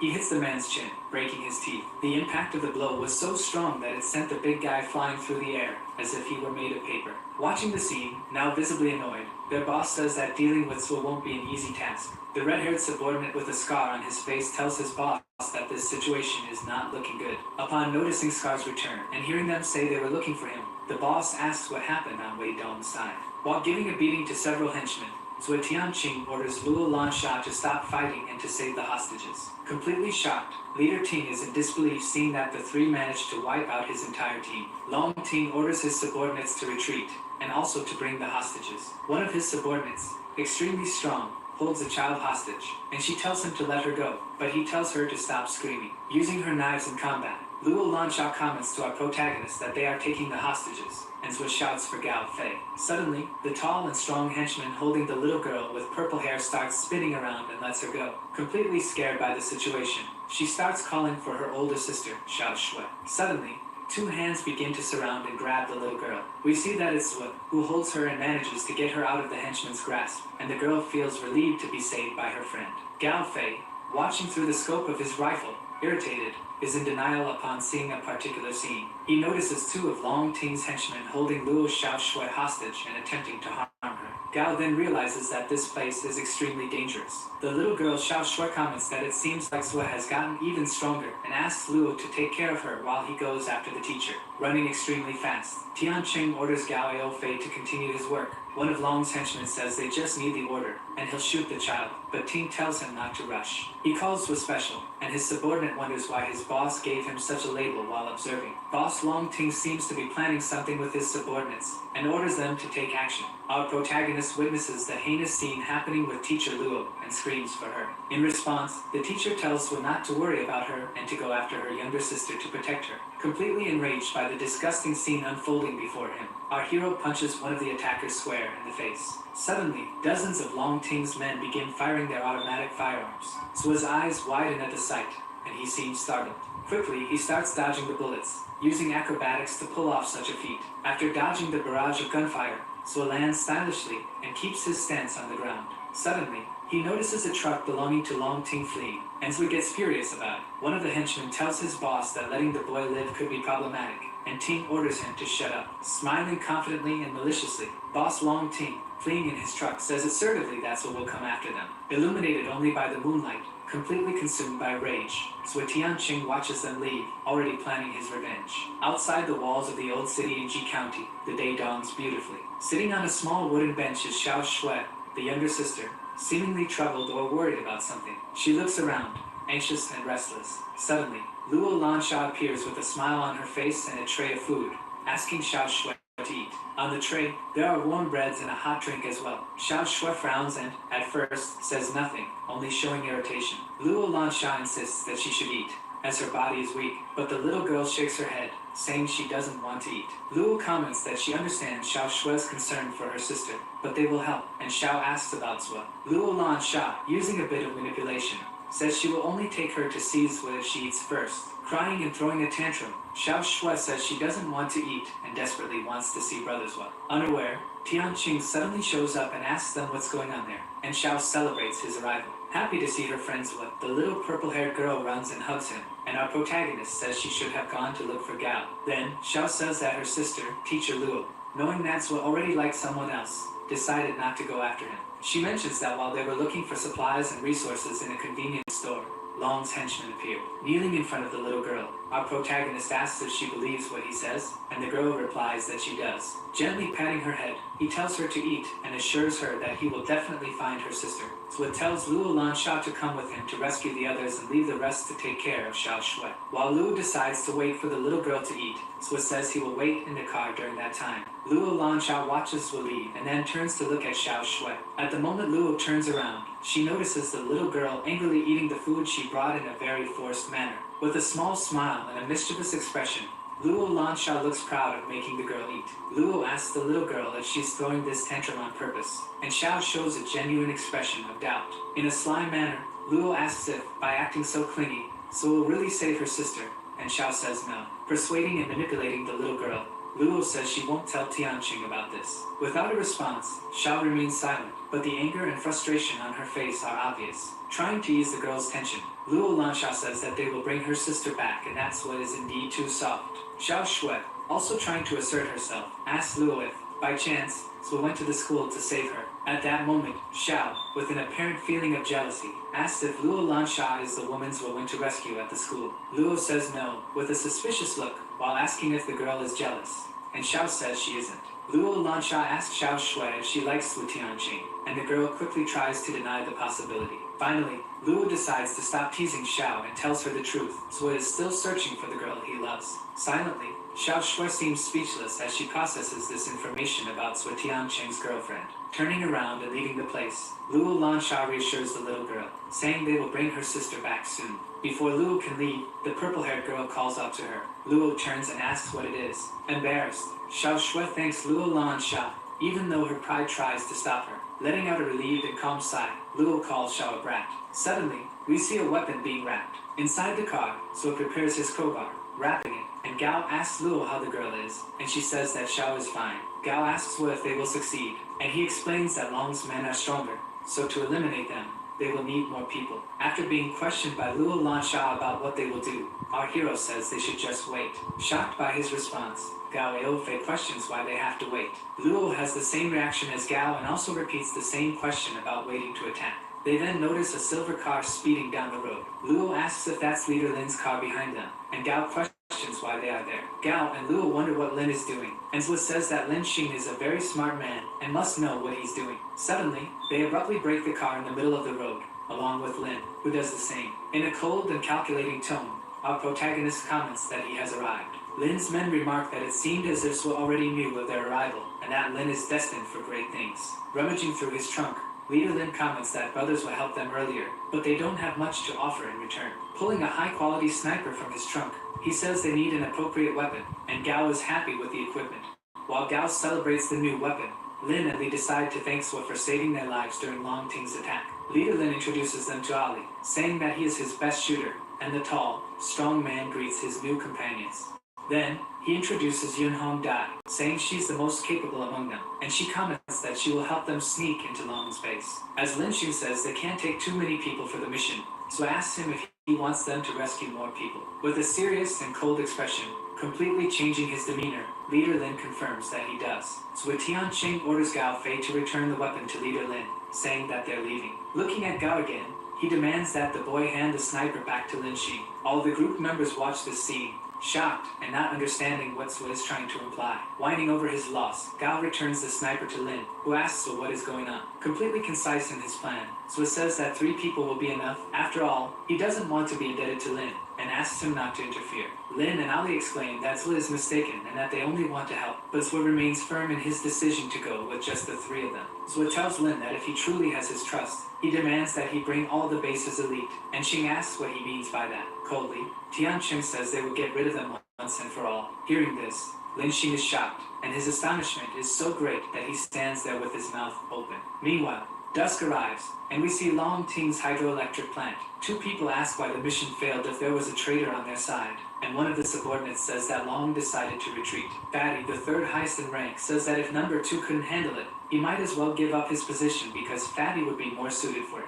Old Man, the number 2, tells Fatty to mind his own business while he handles his own affairs. The Muscular, a man fully dressed in a feminine manner, tells Old Man to admit he lost and stop acting like a loser, staring at the Muscular head-on. He says he should fight him if he has the guts, and the Muscular responds that he's not afraid of Old Man. Appearing on a digital screen in front of the three, Long Ting tells everyone to be quiet and sit down to listen. The three bow as they see Boss Long Ting and immediately sit as ordered. Quickly, they stop arguing and sit facing each other, pausing to listen to their boss. Saying that they've lost a lot of ammunition and around 30 elite men, Long decided to eliminate Wei Dong himself and asks if anyone objects. The three say they would never disagree with Long. Thanking them, he orders everyone to leave the room except Old Man, who is to remain. Everyone leaves while only Old Man stays seated to hear what Long Ting has to say. Fatty, completely frustrated, says it was a waste of time, and the Muscular tells him to be quiet since the place is under surveillance. Meanwhile, during the conversation, Old Man tells Long that this idea won't work because they won't be happy with it. Long Ting says that both Fatty and the Muscular are not impulsive and won't take any action against their boss. With a malicious and sadistic smirk,